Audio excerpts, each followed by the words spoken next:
when we saw that Jai and her daughter seemed to really,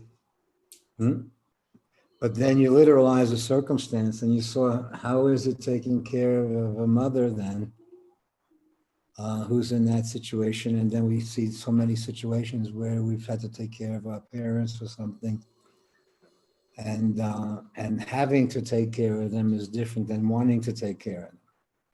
Having to take care of them is again what Kerry said about Johnny D, where he was a caretaker for a period, but then John, he said, was treating it like a job or something, and he didn't want it to be a job because it took away the feelings. And that caused a breakup of sorts with them for a period of time, which led then to the next stage.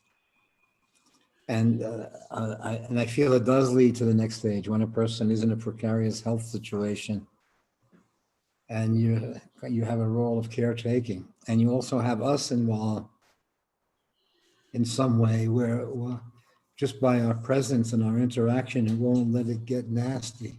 It would be as if we were watching it, as if we were in a room. And that may be normal that that parents and their children fight when it's a sickness and a hurt and they're taken care of. But if our presence was there, it couldn't happen in our presence for a certain reason. It's something that's usually hidden. But from my perspective, in creating a circumstance between us, we've created a freedom where you understand, if I was being taken care of and around a dying and living circumstance, I don't know that I would be happy having someone who didn't want to do it taking care of me. You understand? Okay. Or it'd be like having a partner who doesn't want to be with you and you don't want to be with them, but you have to. So then I say, so you can see whatever grace may be in the dying and the living and the experience and the sharing, somehow coming from a certain place, which is not like an organized job or whatever, but you see the friendship has a different relationship with the circumstance because it's sharing from an intimacy, whereas in the literal family history, the intimacy is hidden. So therefore your mother did this or your child did that, literally, not that they were subject to so many forces that were happening that you can't see. So then when you meet a mother who is, you find out in retrospect, was really in trouble or going through this or that, you see that your mother was a woman in trouble. You kind of say, I'm sorry, mommy, or something like it. Just creatively, your eye releases the story from what was a possessive of the hurt. Something is revealed. And I felt that our medium creates a revelation. So that when you're having a conversation and the picture of your mother is right alongside of you, like I see four of you here together, okay, that is a unique experience because there was an intimacy that is being explored that is usually hidden in plain sight to the literal person. That you discover that your parents had similar feelings, that you couldn't allow them the same life that you allowed yourself. That would be a violation if you discovered it. But then you discover similarities in time, where the life is not a possessive around only the continuity. You see the life that one has lived and shared is living on many levels. And the psychological aspect with memory is one aspect of it. But when you are, usually discovery is the medium of seeing something that was hidden over time. And then it looks like it's accidentally discovered, but my feeling is it's naively discovered. It's discovered without a history or without, by accidentally, I mentioned reading a diary or something like that, or reading a letter. 10 years later, you see another dimension that existed in the story that you were in, where there's an aha moment. So I would call discovery aha. You see something, and it can be as simple as, holy shit, my mother was a woman all that time. I thought she was my mother that I was having an argument with. In retrospect, I also see the complexity of her situation. seeing brings no matter how much doing can take place, the seeing in one moment shifts the form. Where you see the larger story, you're no longer confined to your perspective on it. And it's like seeing something that was kind of karmically written into your life story. That what had to be hidden in normalcy, that the normal life is also a hidden life in relationship. And that that life that was hidden then comes out in time.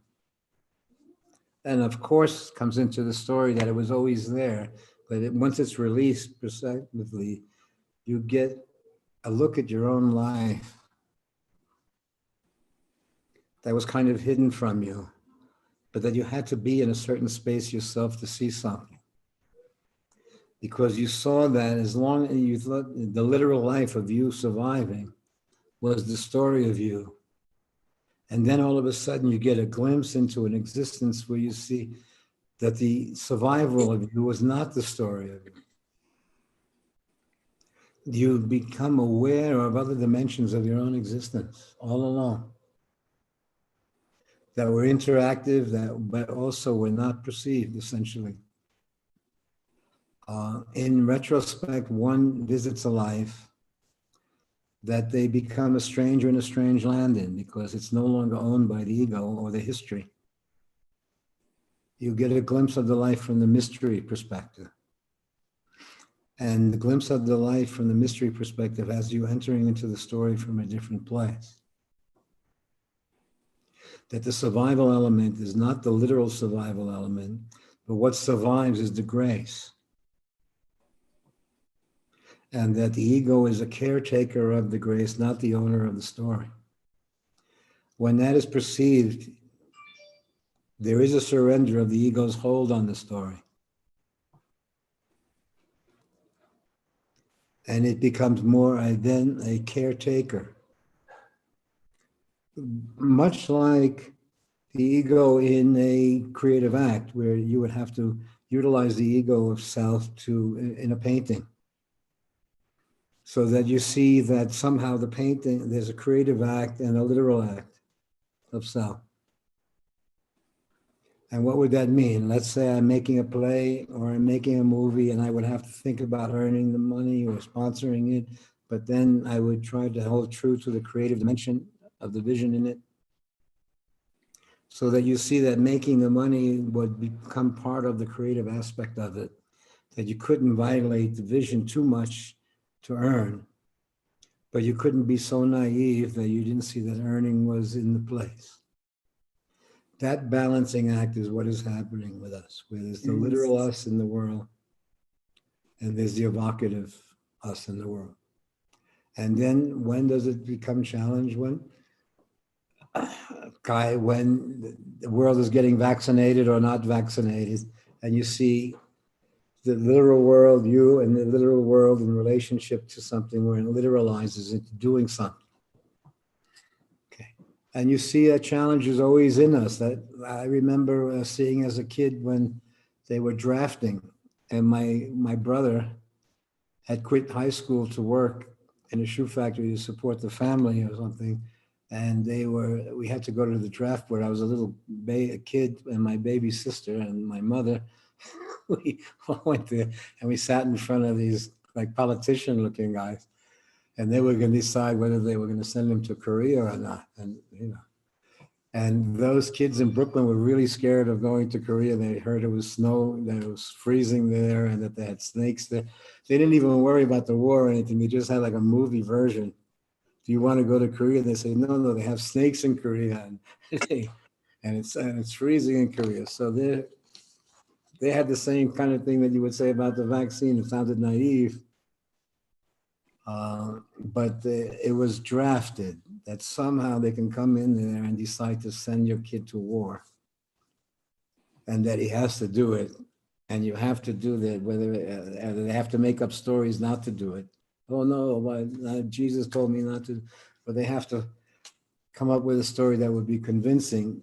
But other than that, the drafting, as if it was normal. the normalization of a situation. Um, and I remember there how insulting they were to my mother and my brother in a way, because he kept $5 a week for himself, and they yelled at him for that. He made $50 or something, and he didn't give all of it to my mother, but he said he kept $5. And they yelled at him and said, "You give all that money to your mother." You hear that? So they let him off the hook of going to Korea, but they kind of yelled at him because his premise was supporting the family. But then when you run into an edict that you don't agree with, but at the same time, it becomes the law of the land. And then you have to make up a story why you don't want to go to Korea and shoot at somebody or have somebody shoot at you. Say, "I'd rather not do that, thanks a lot." Doesn't make that much sense to me. And they say, "You coward, bastard, you little rat," this, and you have to agree with them in their terms. You're a coward, bastard, little rat, because you don't want to go and shoot this family, and it's your. And they say, "Look, man, we know it's a scam. We know that the Korean thing was a scam and it was a move and it's bullshit and there's a buck being made and it's a story in some way." Okay. So the rah, rah, rah part of it, but holy shit, they would punish you or this or that. And they say, "Well, hold it. I would like to see logically, do you want to go to Korea and fight? Do you want to leave?" And I say, "Okay, let me give it a try." Okay. So then I would have to be so nuts or so like an adventure. Sure, let me give it a try with the snakes and this and that. Okay. So let's say that most of us, if we went into such a service, it came more out of the movies, where the movies made a joke and you were dancing and singing while you went to war and stuff like that. And, so they made it that movie, and it was until it wasn't.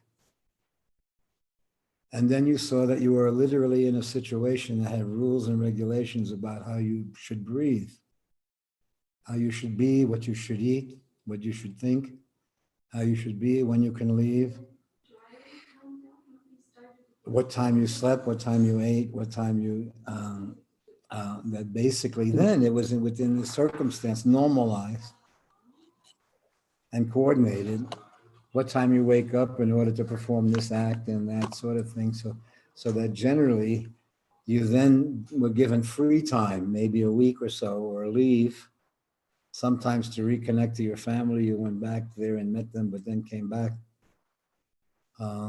But somehow creating a framework as if it was normal. As if it was normal to be on a ship that had 300 planes that had plans to bomb the world, that had nuclear weapons on it, and no one knew about it, but then it was normal. And you sang songs about it, and you marched about it, and you kidded around about it. But then let's say you discover a dimension of it that's not so nice. And it's not so nice to the extent that it weighs on you. And it weighs on you in a way that, let's say you found out the water supply is not good, it has lead in it or something, you can't drink it anymore once you discover it. But you were able to drink it without, even though there may have been a sense of it, but once you discover that there's lead in the water, you discover you can't drink it anymore. That what was normal was poison. And once you discover it, your relationship to it shifts. And I was really reading something recently about the nature of the study of disgust, where something makes you, like I was kidding when I mentioned the other day where they sterilized the cockroach and they put it in the water, and they said, "No worry, it's sterilized, don't worry about it." And then they had lesser water and better, worse tasting water and soda pop and everything, but they drank that rather than drink this. And then even when they put it in the refrigerator months later and they had it again, it still had the same connotation. And in the memory, if you remember a food that you didn't like or didn't work well, the memory lingers on. but it's not the memory from the past that somehow is now part of you. Yeah. So that if you eat that same thing, they say, do you want beets? If they say to me, do you want beets? Even 80 years later, and I say, no, I don't think so. You still don't eat beets?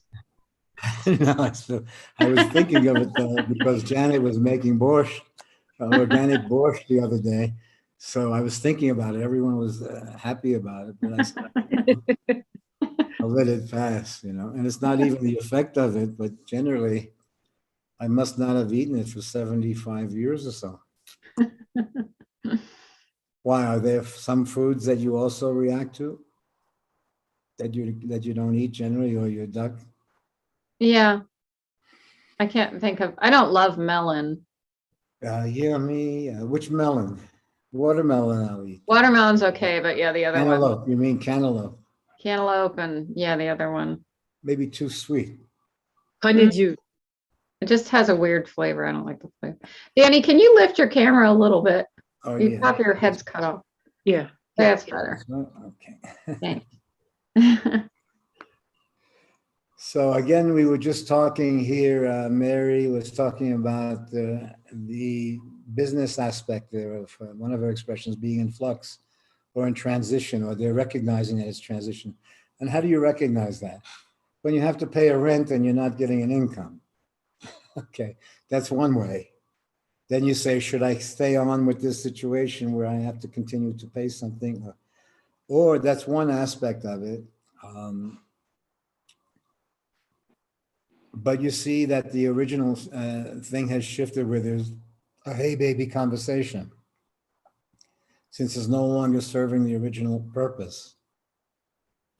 And now it's kind of asking for looking at it from a different place.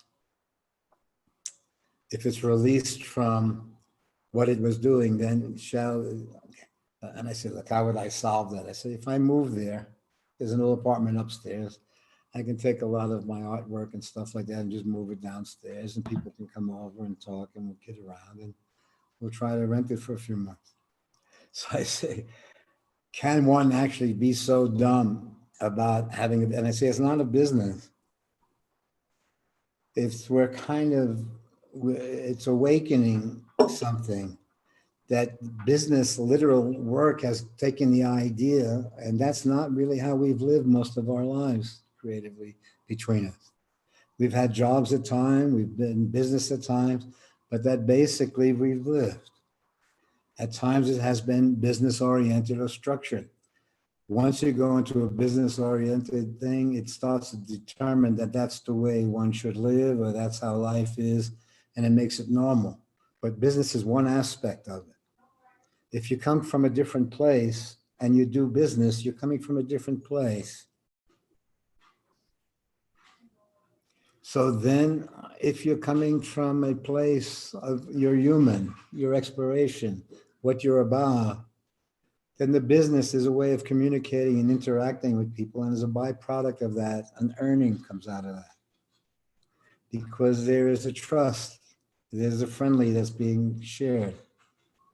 And it's not a literal trust, it's a feeling shared by the people. So you see, friendship in a transaction is different.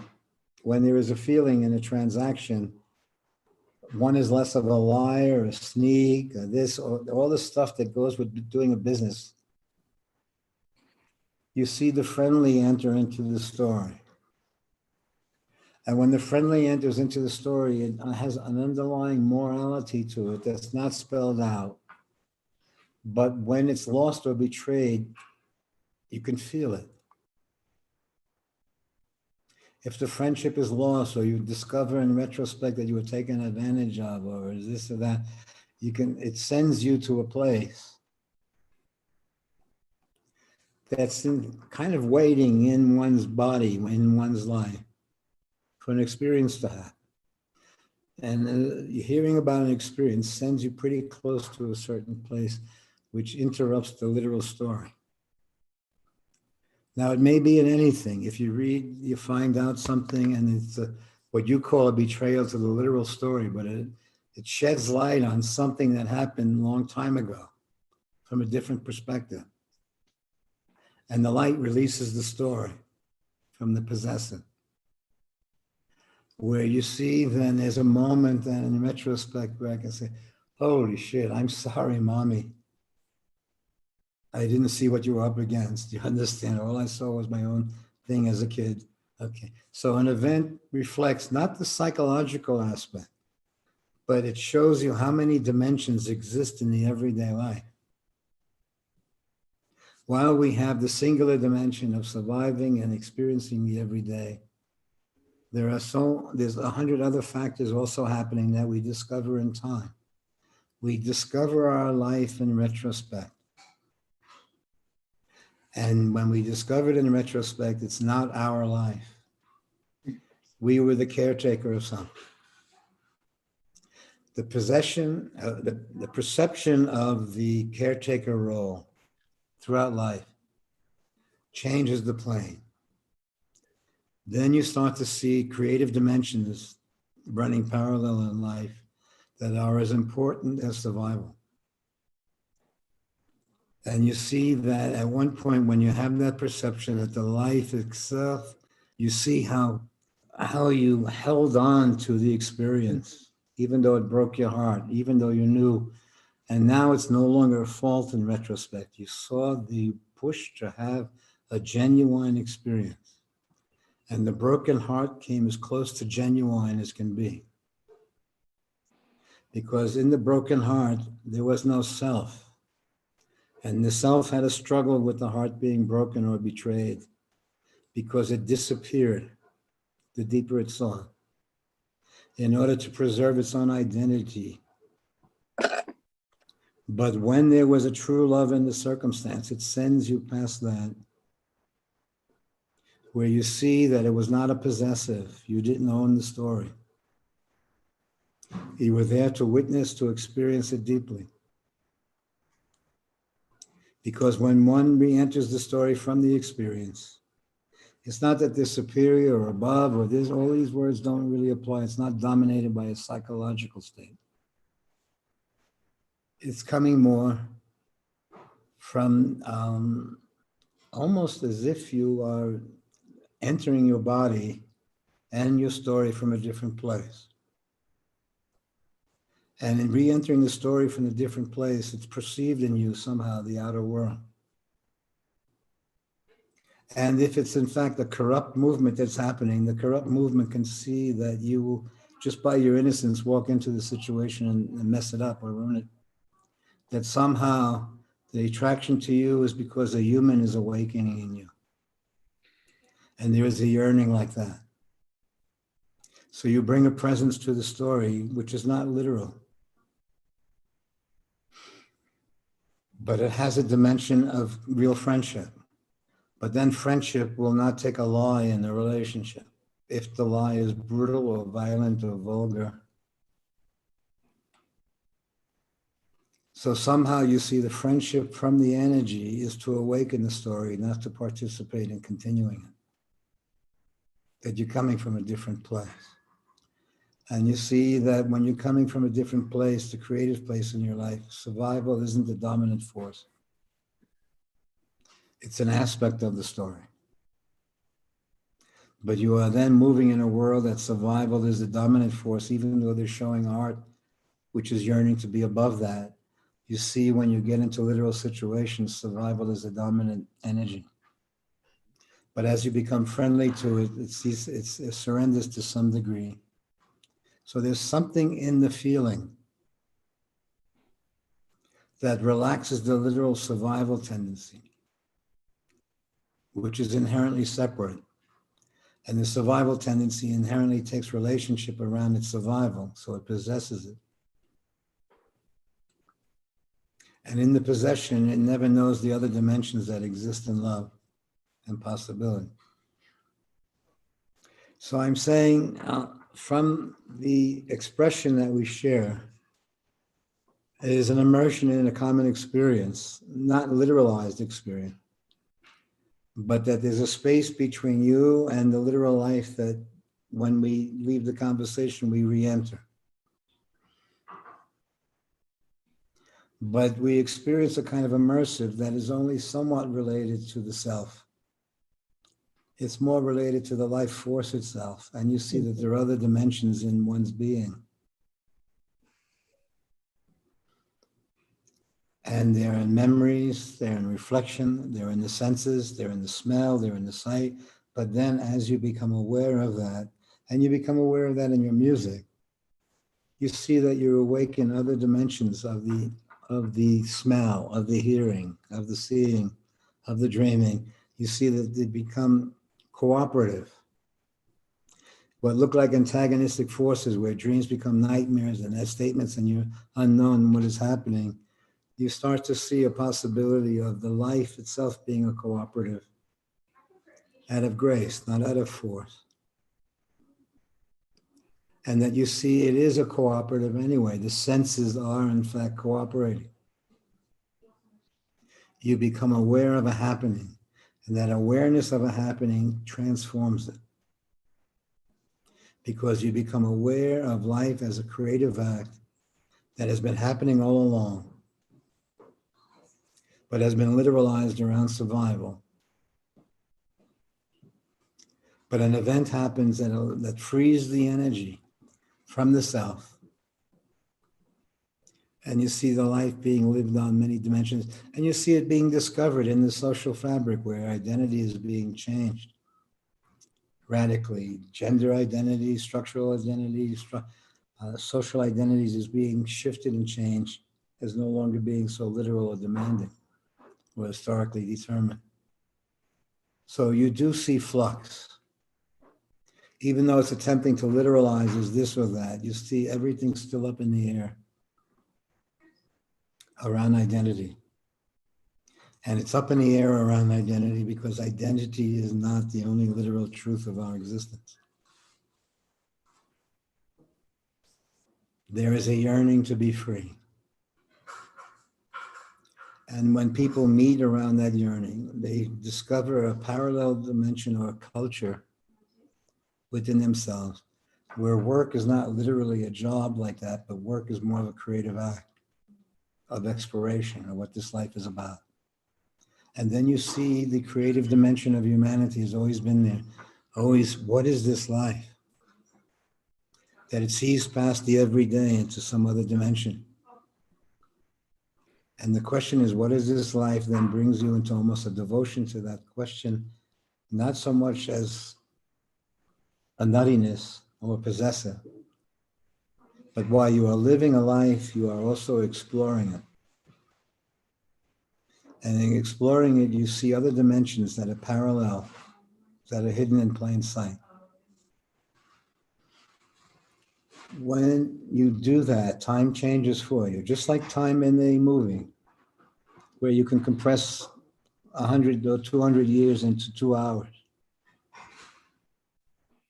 That is actually happening in some way. That time is in fact one factor in the literal world, but it exists on many levels that you discover. Creatively, you see time from a different factor.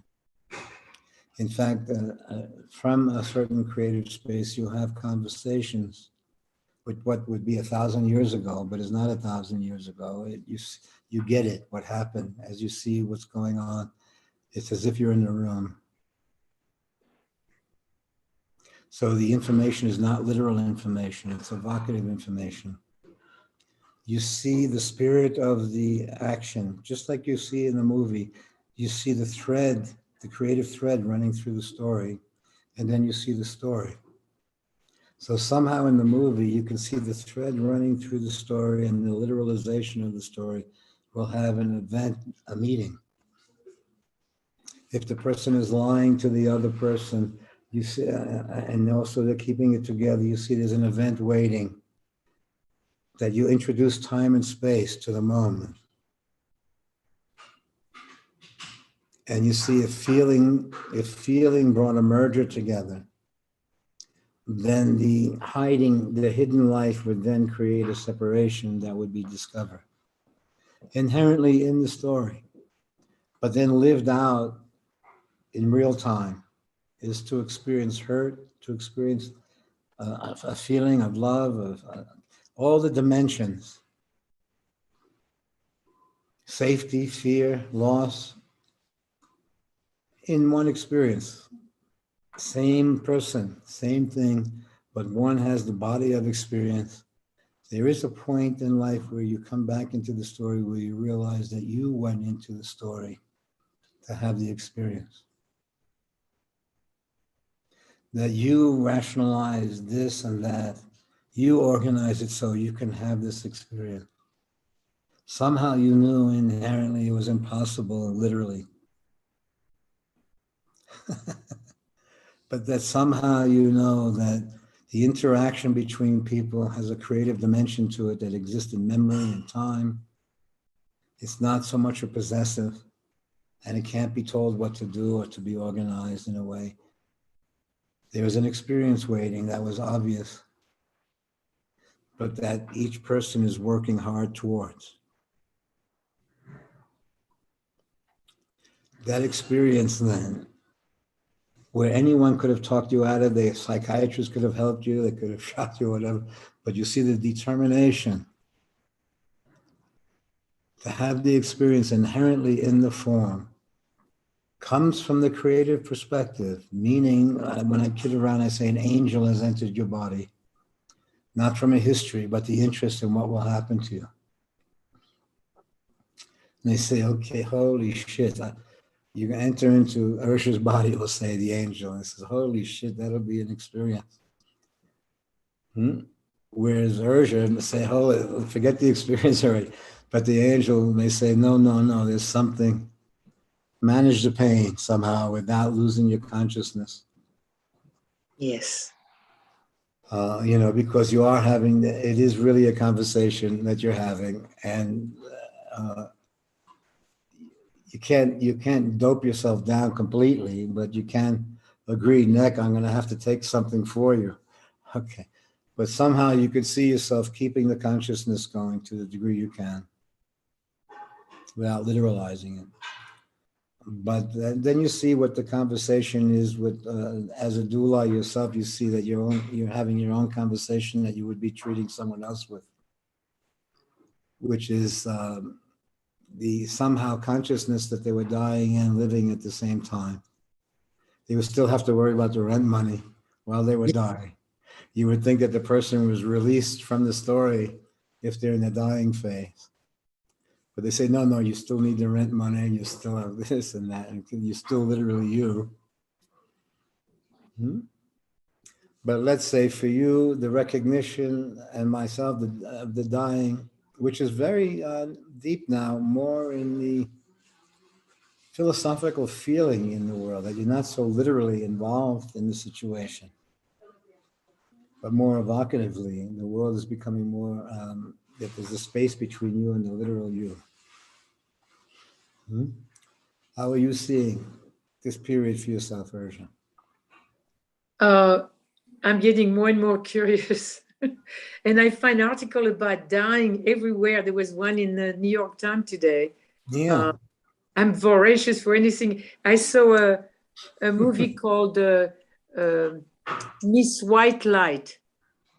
Then it's a little gem, and it's about that young woman gift with dying people, but she's totally null with people.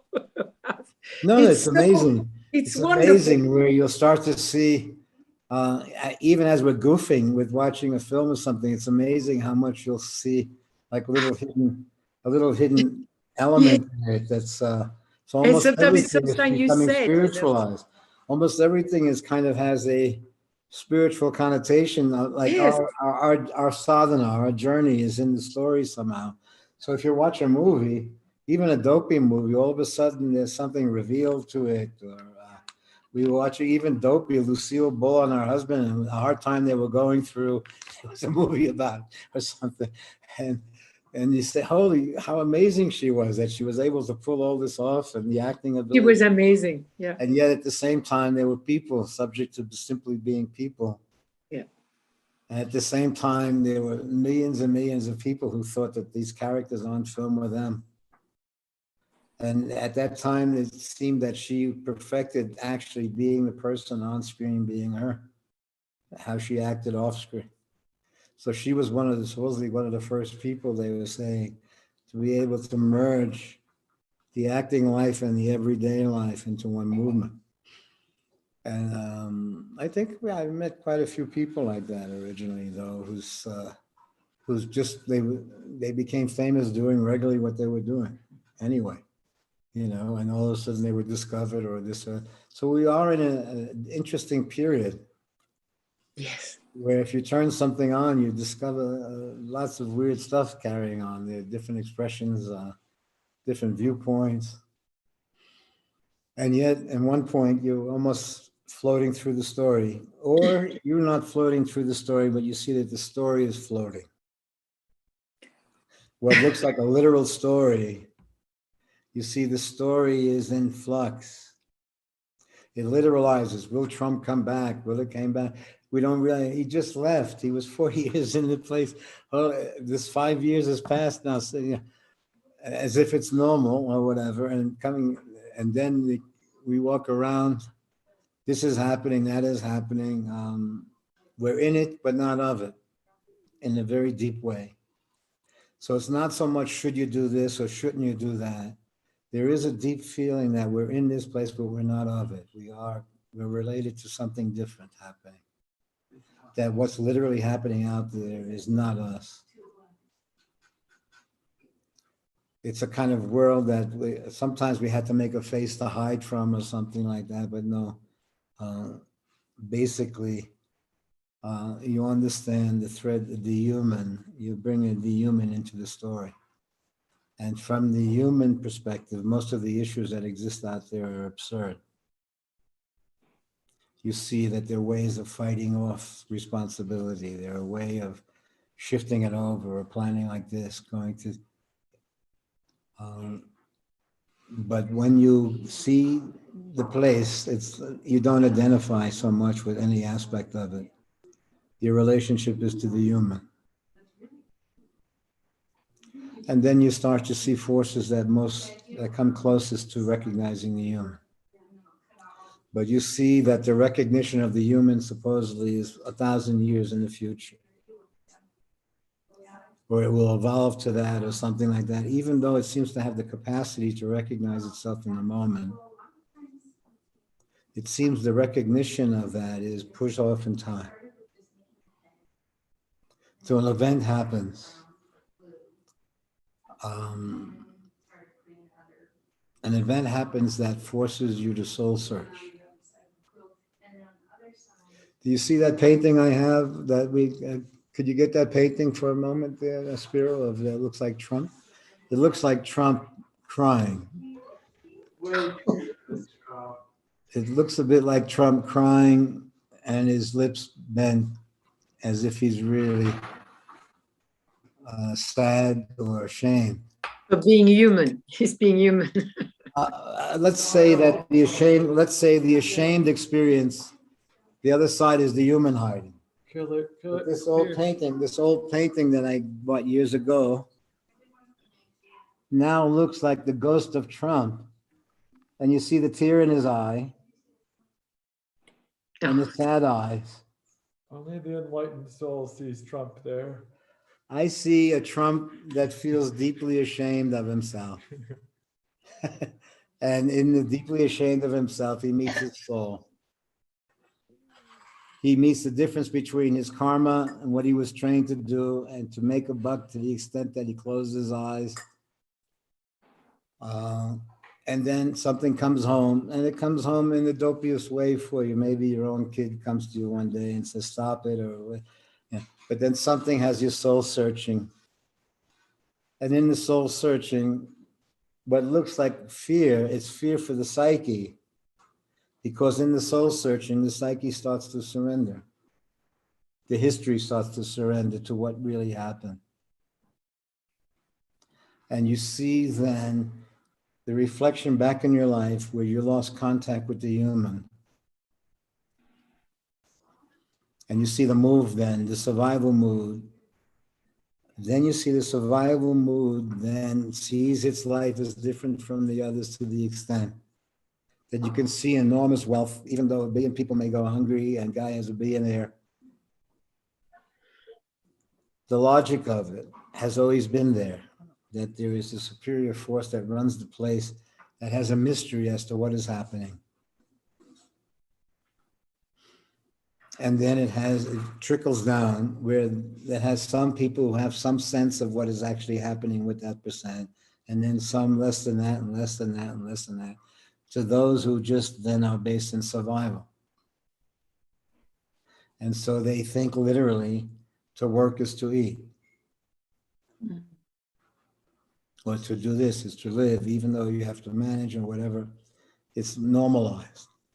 But then as you see the whole circumstance of trickle-down theory, you see the discrimination that exists in keeping a large population in some kind of logical slavery, where money is the organizing principle. Even though you see the imbalance becomes normal. And even though when we saw that Trump was in there, that it was nuts, stop it already, you saw it was normal. It had to go through a procedural sense, even at the same sense that it was destroying all procedures. That there was nothing that could say, yo, what's up? It had to run its course. And no matter so then you see in the literal world, once the determination is there, then you see it's put in motion. The literalization.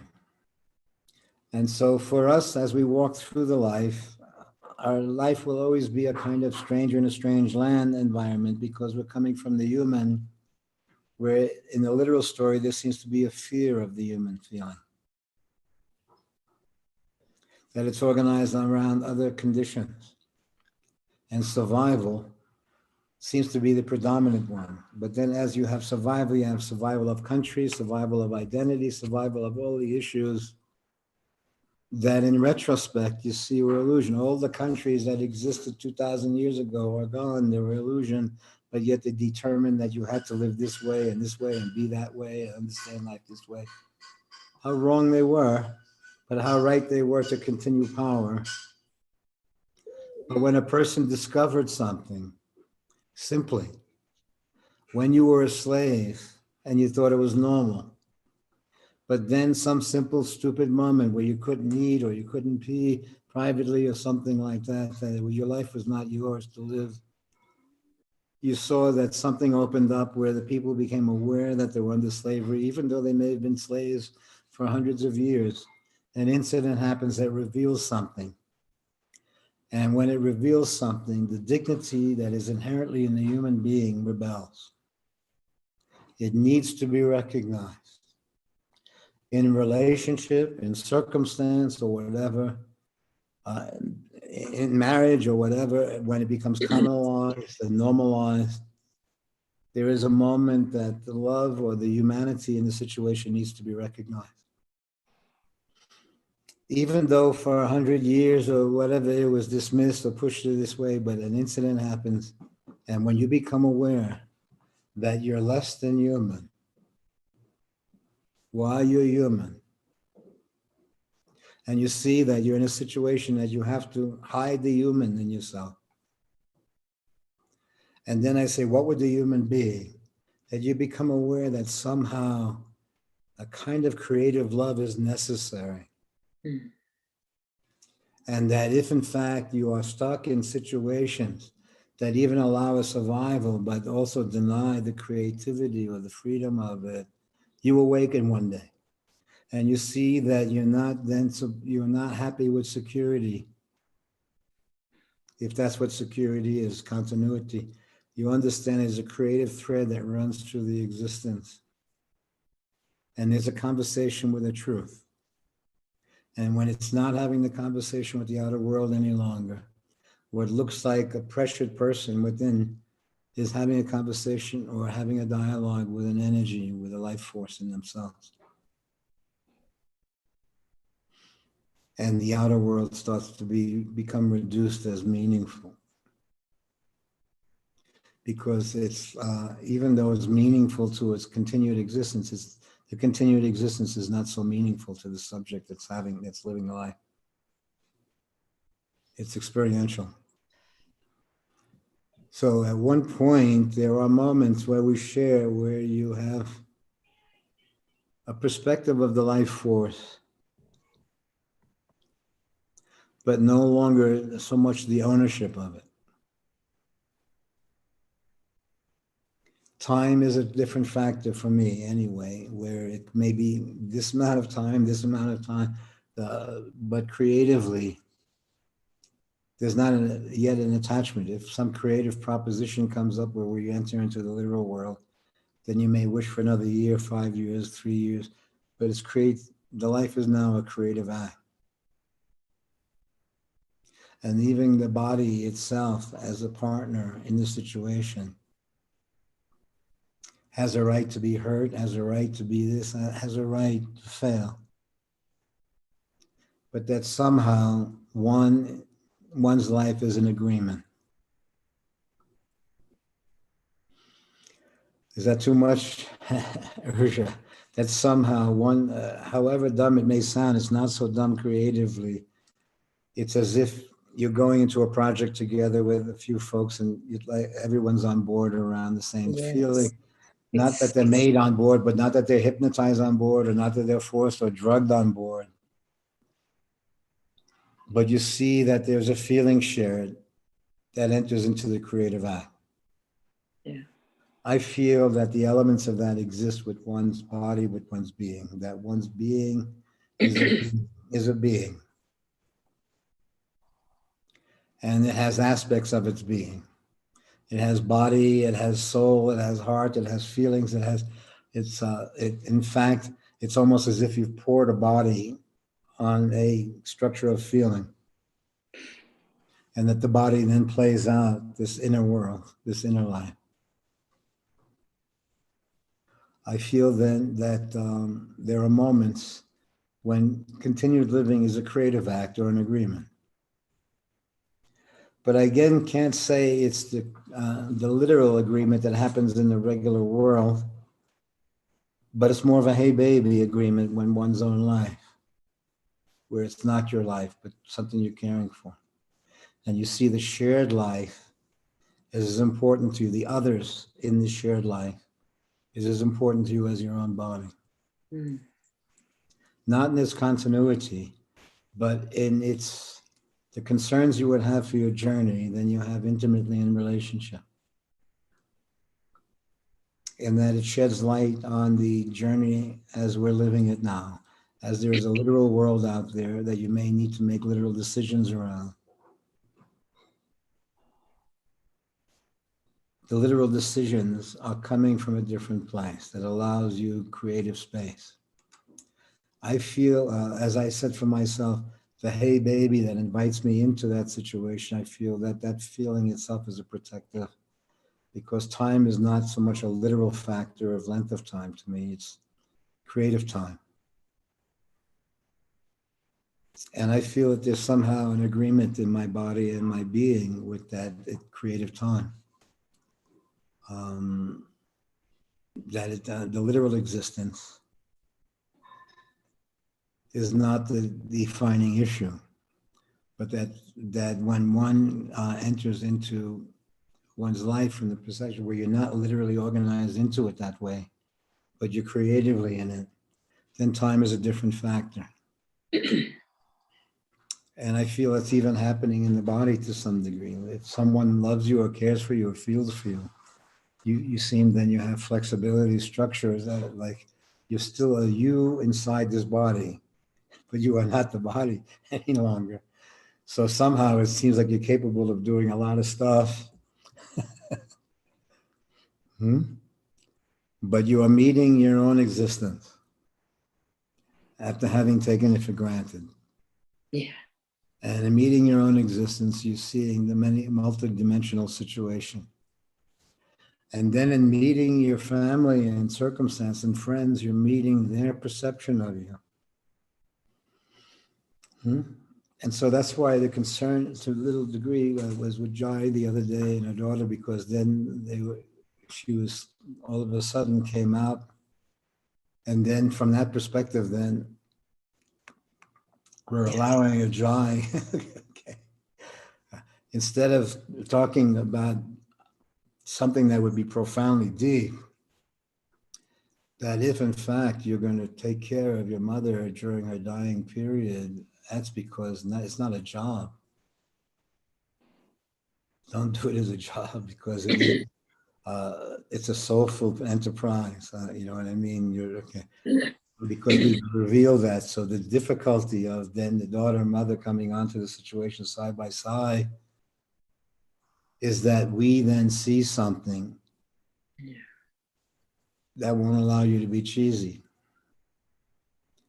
We won't allow you to tell an 84-year-old woman who's losing her eyesight, see, you little rat bastard. And I said, no, unless you're kidding around or something like that. But it will be hard for us to see any of us abused in some way, or not abused, but it may be natural in the family. But it's not natural within us. Us is exposing the soulful aspect of the life. And in seeing the soulful aspect of the life, the I forgives, not the person forgives. The I releases the story from the literal mother to see that it came more from a different place. The whole literal experience of your life, seeing from that perspective, is seen almost more of a movie than it is literal.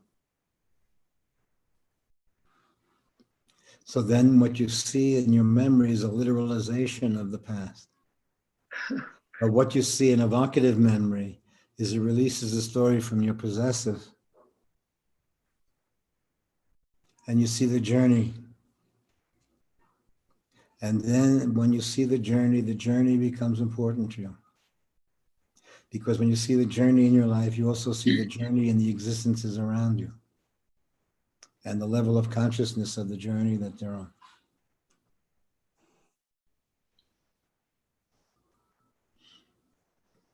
So I feel that once one has a dialogue in themselves around the length of life is relative towards the creative expression. I do feel for myself that the creative expression, being into something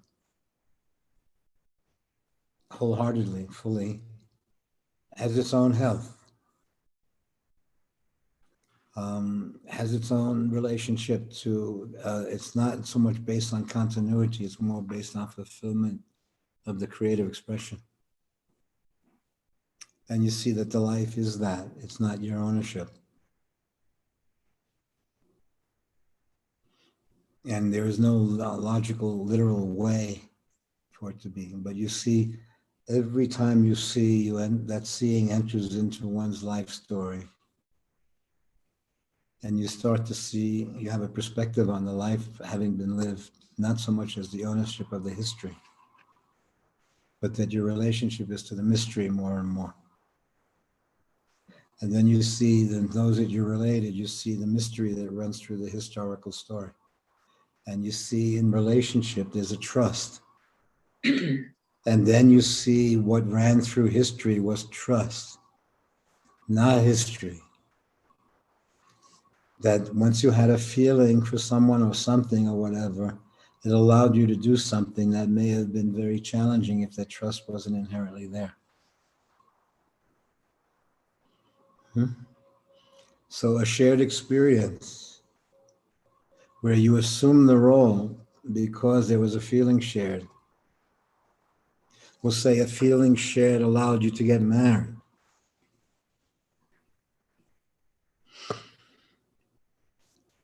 And you see if that feeling shifts or shifts through time and space, the marriage shifts through time and space into uncertainty and forms and different. And why? Because it is happening. That's what's happening. So the body and the brain is experiencing different versions of the creative experience. Life is in flux. And much of us become memories and structure with occasional interruptions of meeting. But as we become, there's more and more of a literal space between us and the literal existence, where we hear about what's happening with humanity on the news or in the papers. But when we look out the window or we talk to a neighbor next door, we don't see it. but you hear that there's a horror show not far away. And this is happening and that is happening and it's coming closer and it may happen if it doesn't rain or if it doesn't snow or if this happens or another form comes. And so there's an underlying threat to humanity, to continuity, to the structure, to lives. But at the same time, correspondingly, your life has a normalization to it. That even though you may see it on the screen, you're not as subject to hurricanes and earthquakes and cancers and this and that. Even though it may be in the neighborhood and the possibility of it's happening, it hasn't happened. The body is living, is navigating a circumstance, even though have been ours to iron out. While this larger world has been happening, we've been in relationship structures and situations that have had a parallel life to the literal world. And yet we see, you may then take a walk in a neighborhood or see a situation or go to the hospital and see what's happening. And you see a different happening where people are challenged in a different way, where our challenge is more coming from a creative space and even deeply a spiritual space, because somehow we are aware that there's another dimension that runs through the story. We can't jump on any literal story so much that defines it because the energy refuses to be defined or owned by anybody. So usually a person who attempts to possess it and own the relation, the energy and express it that way runs into some kind of issue that knocks them out of the loop because the energy can't be, it's not a possessive, it's always in flux, it's unfolding. And the life is unfolding. And there are times when you start to see a departure from the body. And it's not a divorce, and it's not a break, and it's not a this. It's that you start to experience a kind of leaving the story.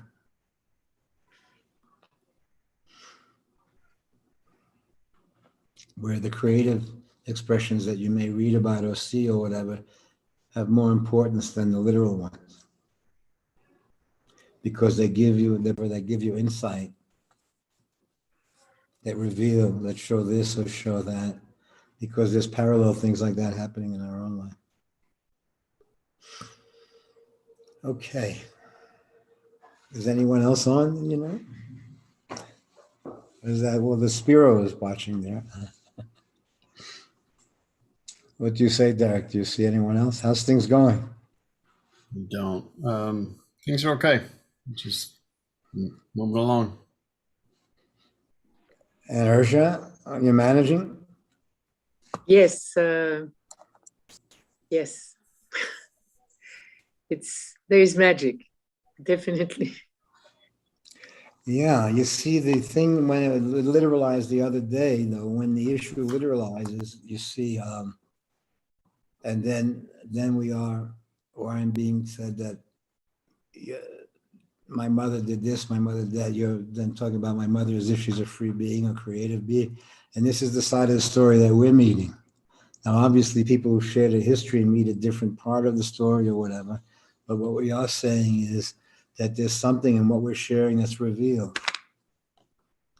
And then that revelation, it's no longer literally your mother or your father or your daughter or you're this or you're that, but there's also a shared space where you may see a karma that runs.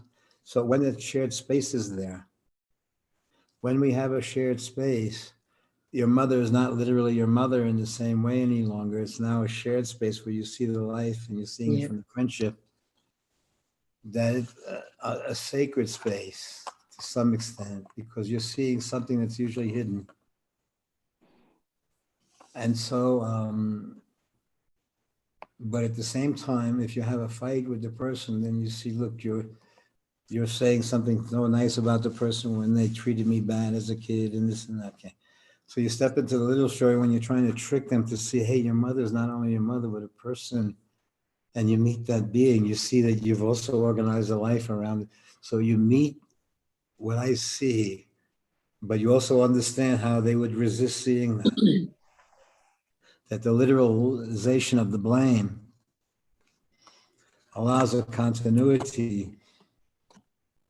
And you see that from one moment, you are tricking the person into seeing something that they're built to avoid seeing. That their mother was a person, simply as that. So then, but that will have to be seen in one way or another. So then you see, okay, I'm dying and the person's yelling at me. Okay. But if I walked in on the room, I would say, come on, give the person a break, will you? They're having a deeper experience than your issue. And, but not give them the break to the extent that it's meaningless, but give them the break that you realize something else was happening. You were not alone in the experience. That you then become aware of the effect of your experience on the circumstance creatively. And at that point in time, the ego doesn't own the story. The continuity doesn't own the story. The creative act owns the story. You see that however they describe a life, the life is a mystery as to what happened. However much they try to give it a history, however much they try to organize it into a known experience. When you reflect deeply in life, from the perspective of having lost it, you see the entire mystery of existence. That they're trying to give it a naturalness, they're trying to give it a language, they're trying to give it an identity, they're trying to give it logic. And that logic served as part of the continuity, but in retrospect, you see how small an experience the logic of the story was. You see how many dimensions of existence didn't belong to you, that they were creative. In fact, in many cases, you see that they were purely creative. They had no logic at all. In fact, it had to suppress logic and look the other way and get away from logic in order to do the things that it was doing. When life is no longer a possessive in the same way,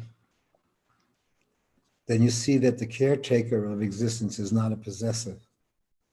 They may assume that identity for the moment to serve the larger story. Something may happen that comes into your life that looks like it's violent. You may assume an identity for a moment just to stop the violence, interact the attitude, because what you would have to share would have to come from a mutual place. Because in your personal experience, there's something sacred in it. And it's not only captured by the psychological need or whatever, there is something sacred in the deep aloneness. The deep aloneness creates an attraction to an authentic situation. The loneliness creates a continuity of itself. But the loneliness itself becomes a factor that hides itself from the aloneness, which is the loneliness has a death experience in relationship to it.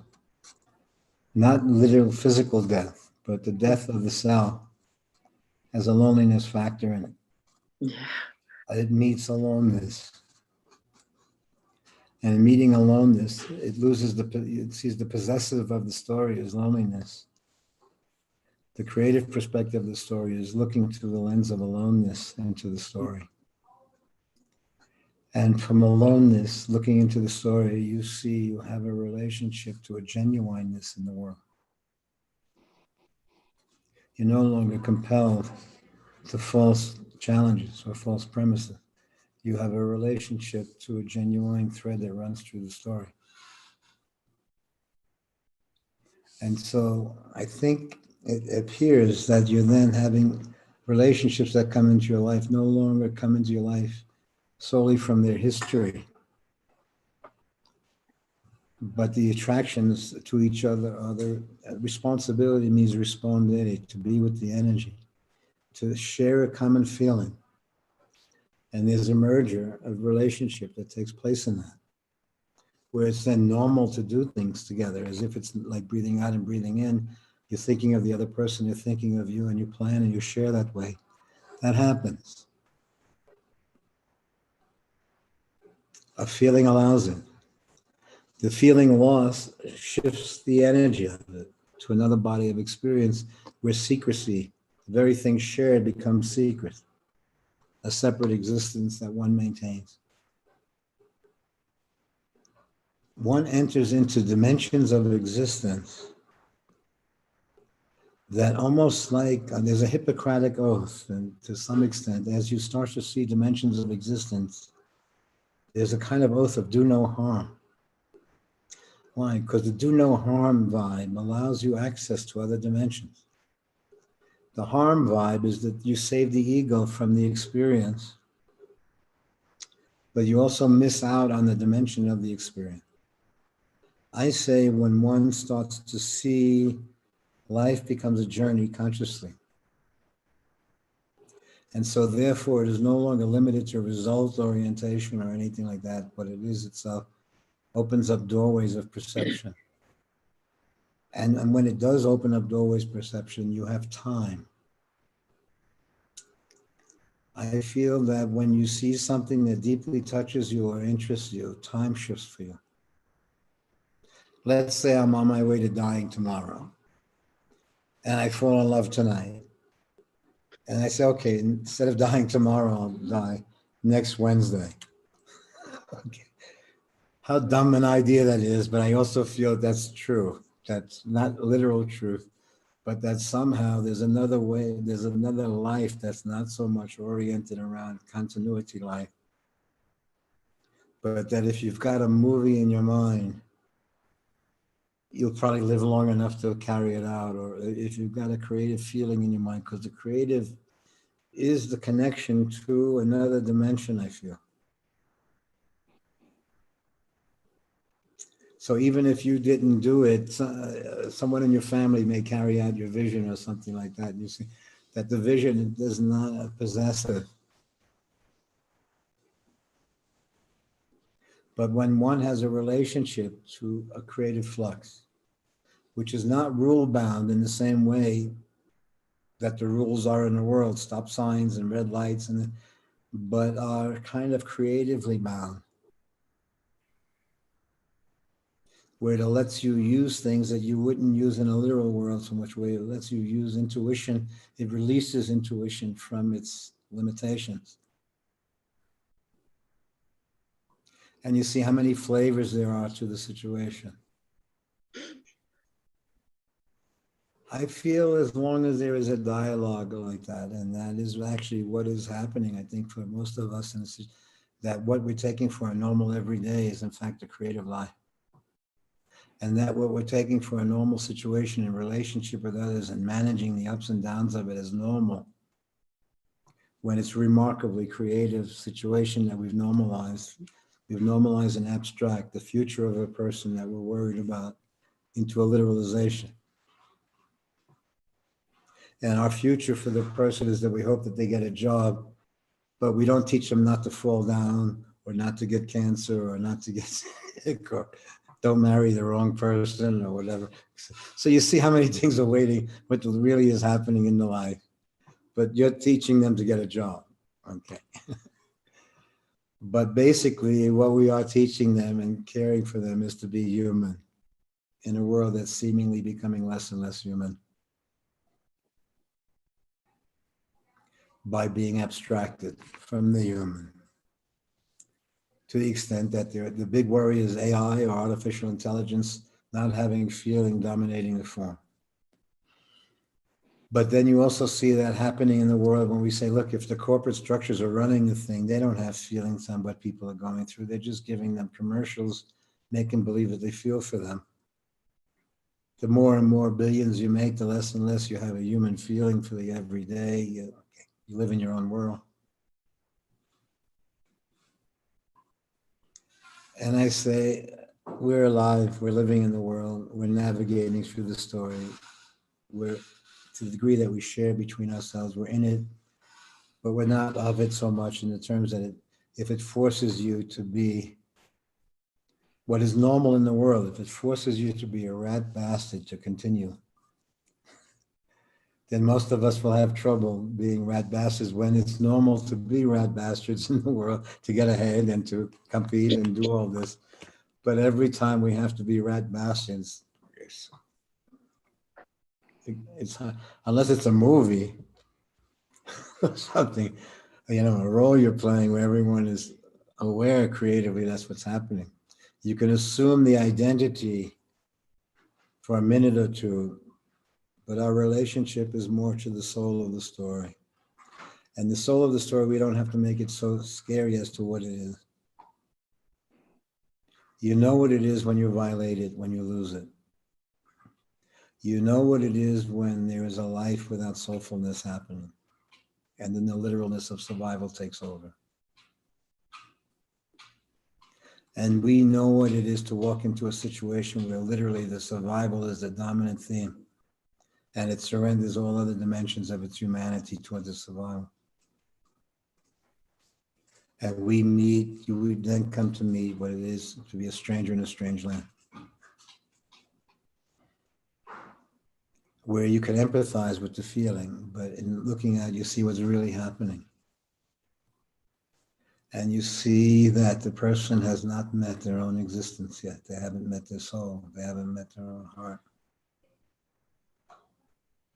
So when one has a direct relationship to the energy, and we'll call that energy and its manifestations in the world, the God energy or the mystery that is there in many other theories and populations. But let's say you have a conversation with it, then you see what's missing in the literal world and what the yearning is about.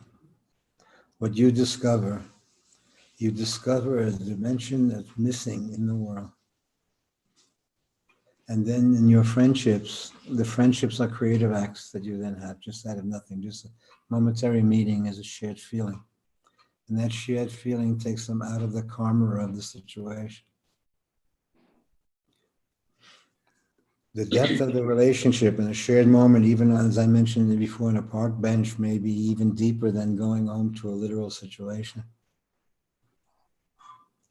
Because you see in that, where the survival dimension is not the dominant force, there's a shared experience. There is an I and thou conversation, where someone recounting something in their life can make you cry or laugh. Where you see the shared experience is not a possessive anymore. But someone can touch on something that touches on you. So you see relationship is happening anyway. It's not a literalization of relationship. Relationship is happening. We are related to the whole at the same time. We're living our life. And when there is relationship that comes personally into our life, dimensions open up.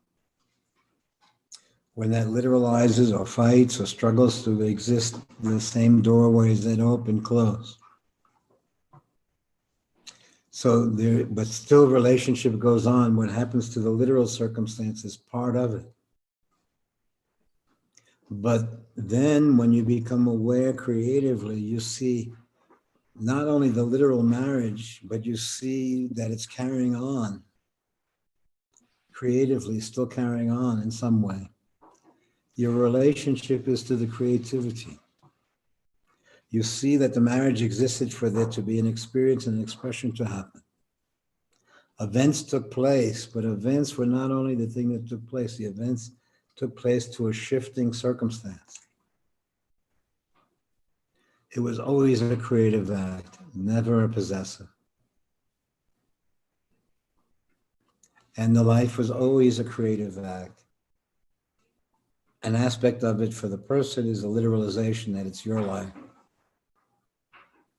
But then you see it from a perspective where you see you've lived a life in order to have certain experiences and share. It's almost as if you've assumed the identity consciously and assumed the body to navigate through time and space.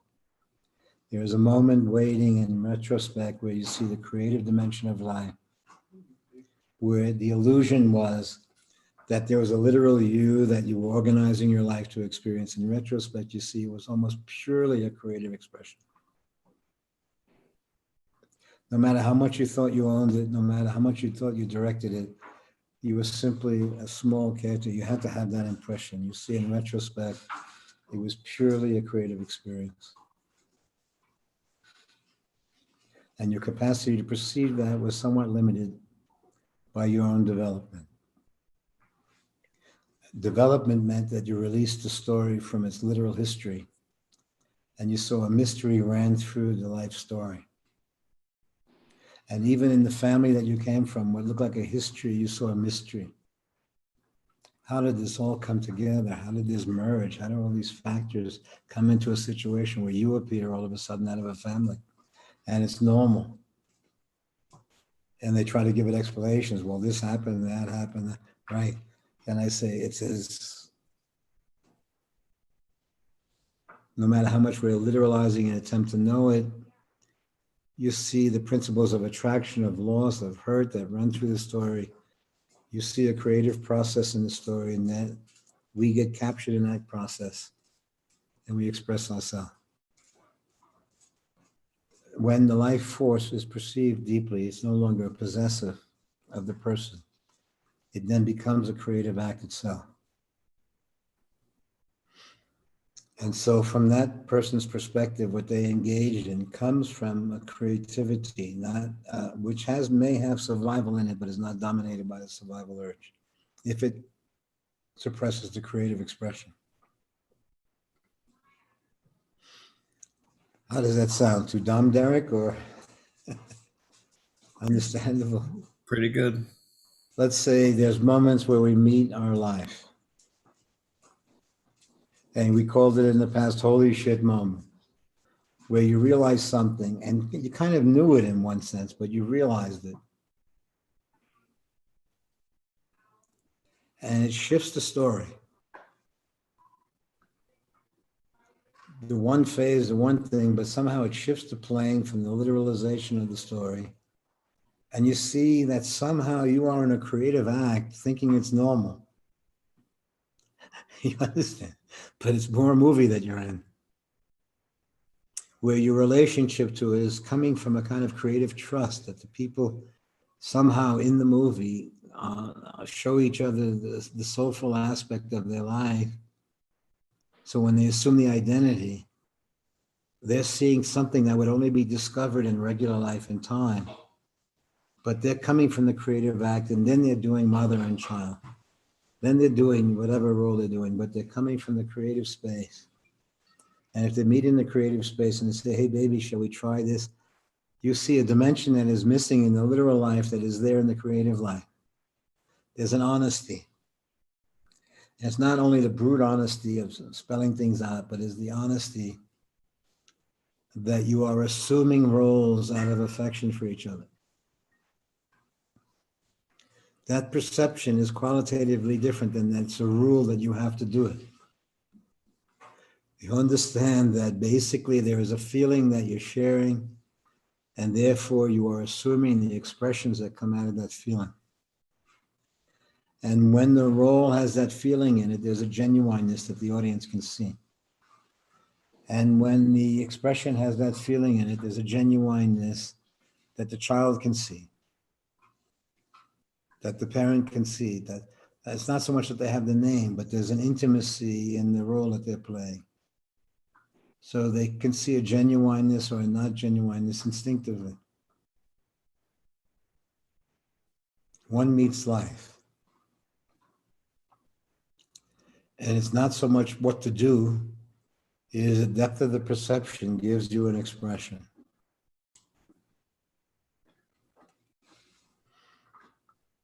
And that expression becomes second nature to you now. That the creative dimension of life is normally part of your everyday existence. And it's not, it can be even making a meal, it can be in a conversation, but you see that that is one of the underpinnings of what you're about.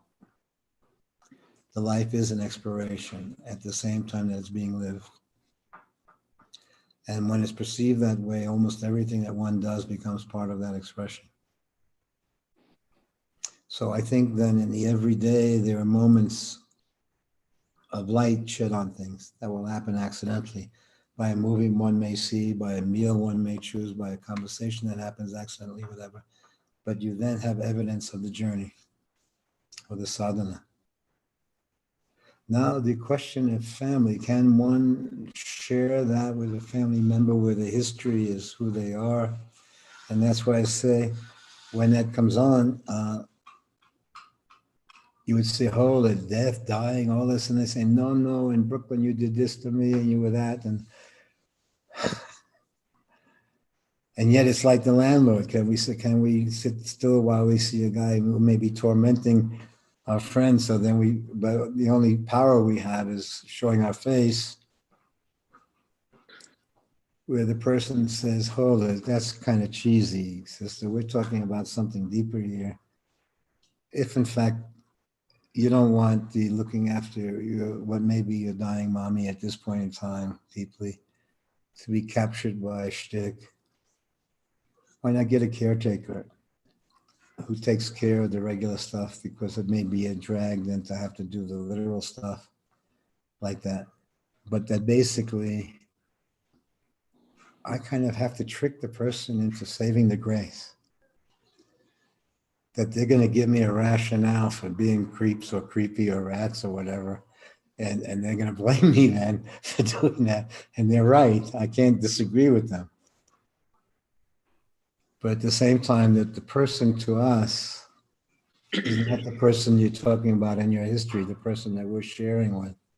We're sharing their human, which was hidden to some degree from the family. So when the family sees it all of a sudden, it may be a challenge.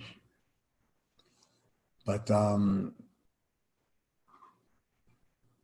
what do you think? You can't trick a person out of their hurt, can you?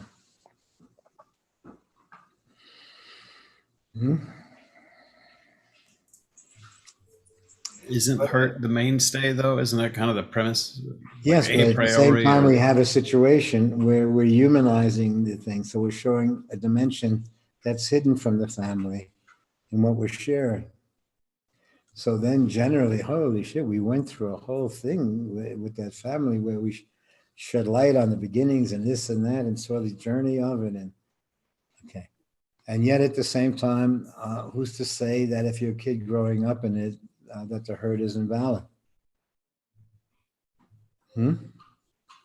So if you're saying, yeah, you're talking about my mommy like she's a movie star, but you know that she put boric acid in my mouth or something like that, or kid, or did this or did that, and I say, holy shit, okay.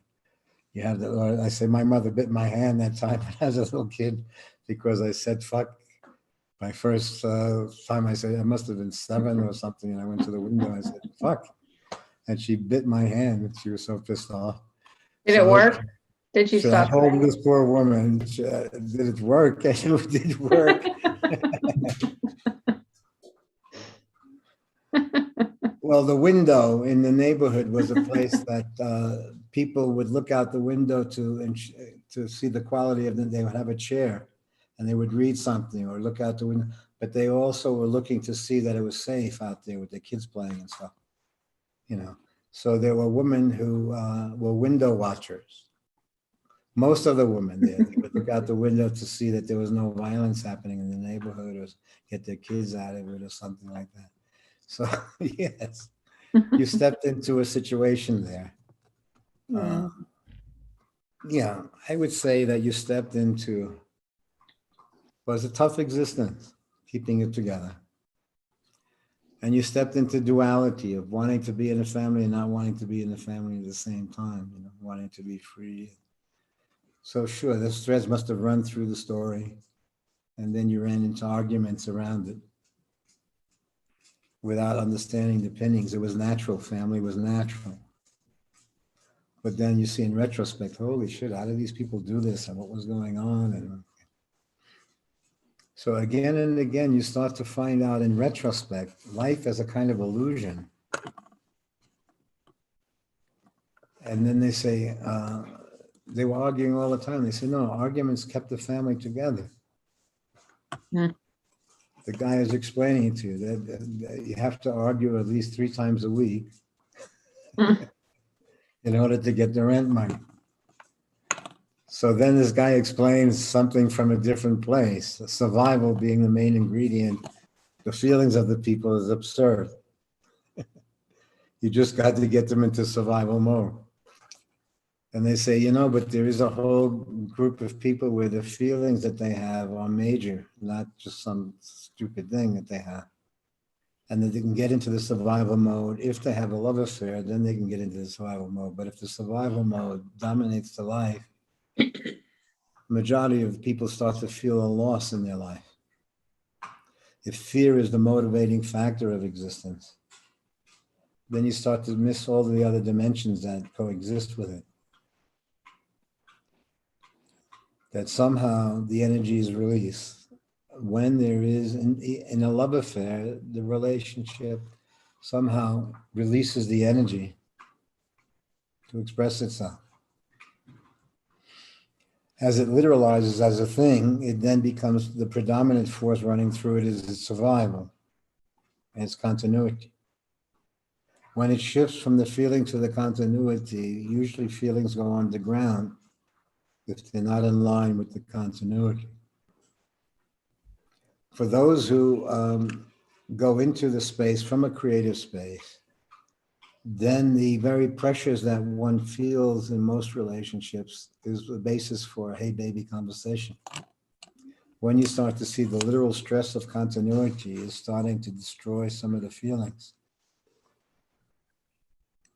then the continuity is not the factor. It is an honest conversation. Hey baby, are you still into this? What a dumb conversation, but with an essential conversation. So then I see a miracle in my mind's eye of all these kids coming from Brooklyn and Woodstock and then meeting in Ohio because I was there and yet still resenting each other and hurt. And yet the whole family has moved there in different ways. My relationship is to the thread. You see the literal story and the thread.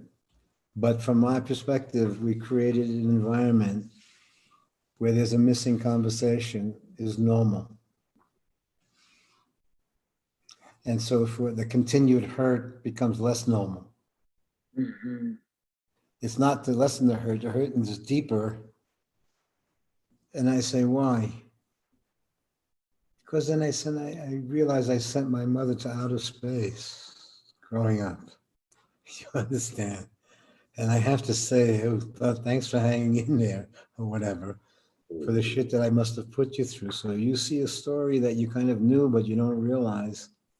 But once you realize it, you're sharing the human aspect with the mother, not so much the mother. That a person stood there for you. Okay. When you see what you put them through was normal, that you never considered their experience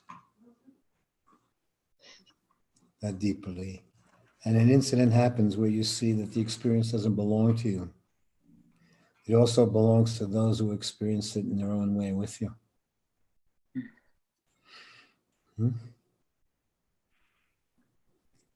And so you understand that at the same time, there's a history to the life, there's a mystery that runs through it.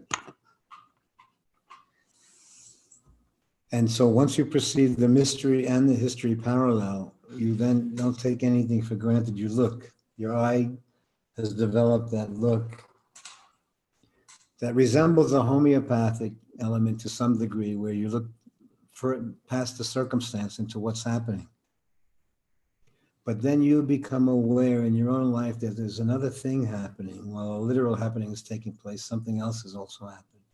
There are forces at play.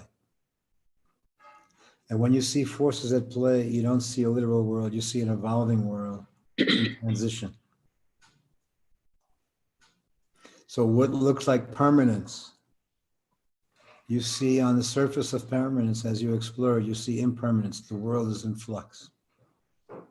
And every aspect of it is in flux. And every form on it is in flux. No matter how much they try to make it in concrete existence, we are this and we are that and we are this, and by identity or whatever, you see a life in flux,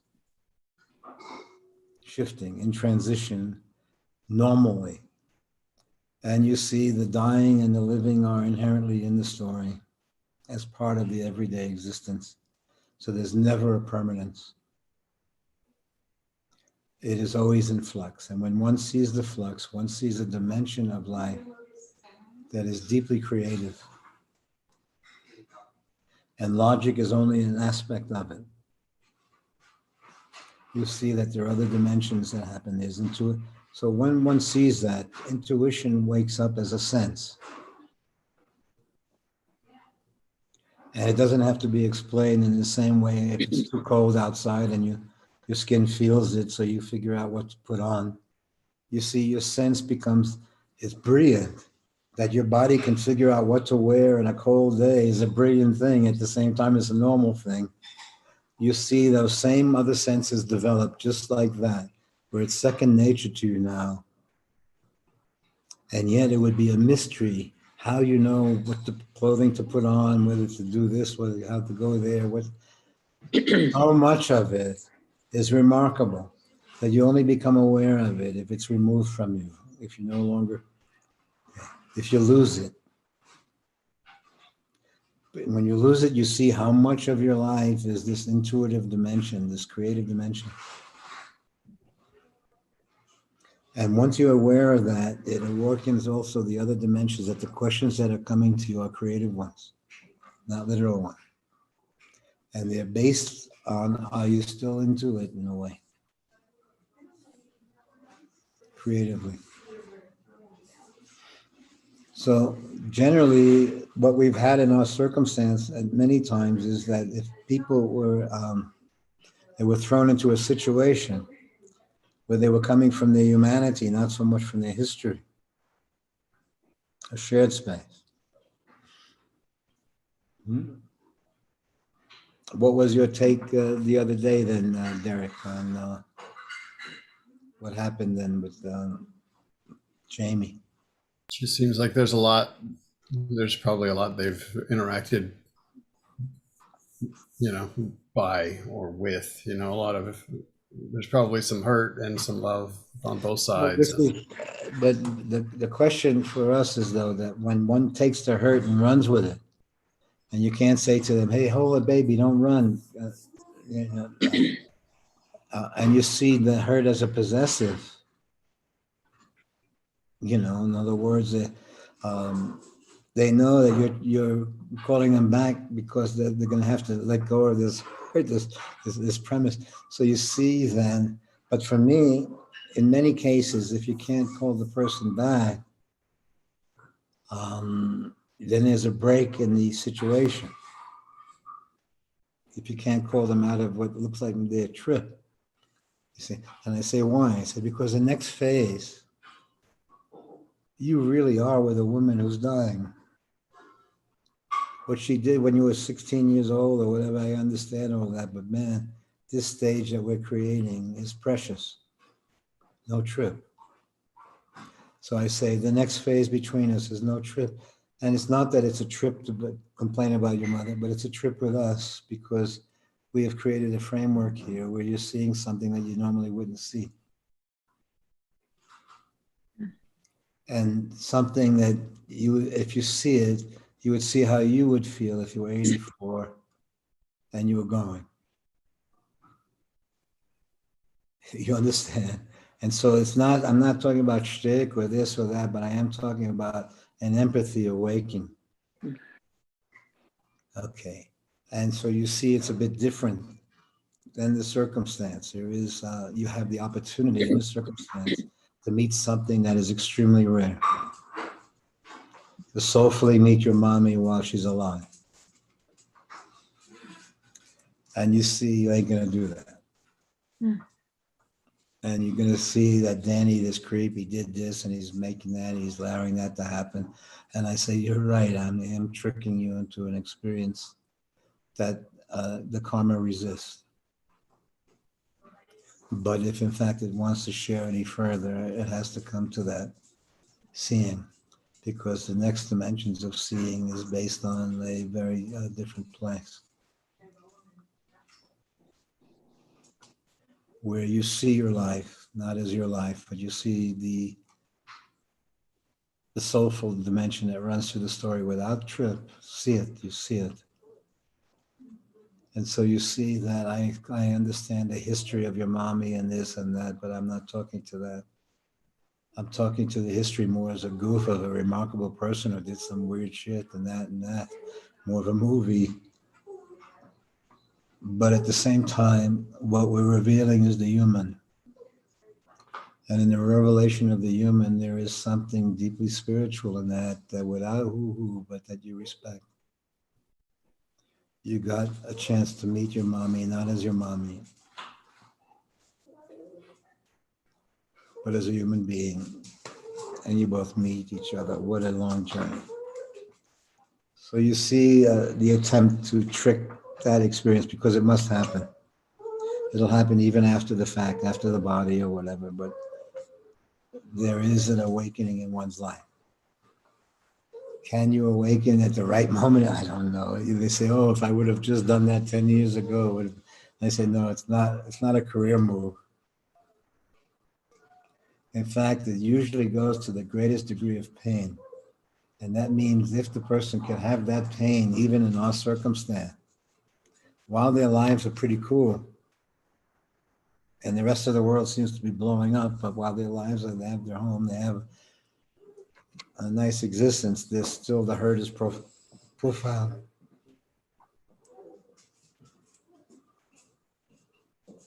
And so that, as a possessive,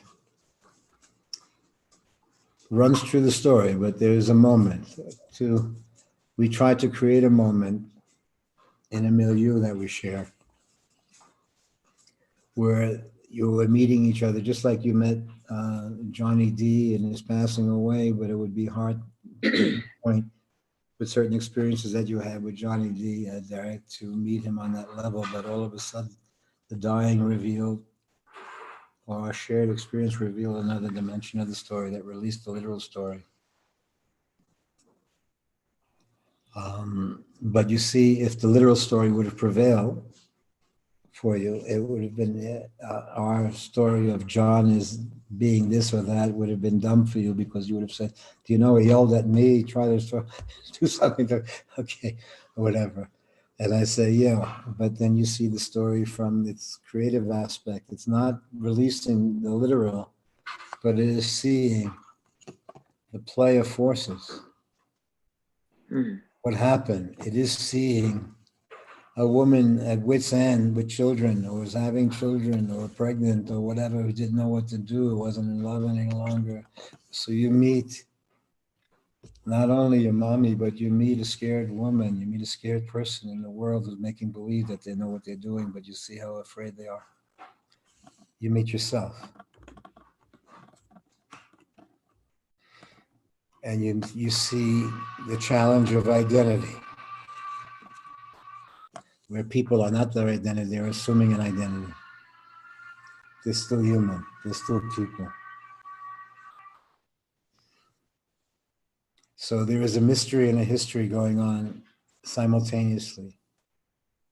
We live with the history, taking it for granted, but there's a moment in time that happens that introduces us to the mystery, not the continuity, but another dimension that's parallel. When that awakens, where you see parallel dimensions coexisting with you, then the survival dimension of self is not the most dominant feature. It's one aspect of it. You see the creative dimensions, once discovered, take on a life of their own. And then the survival aspect of self is a servant to the larger story,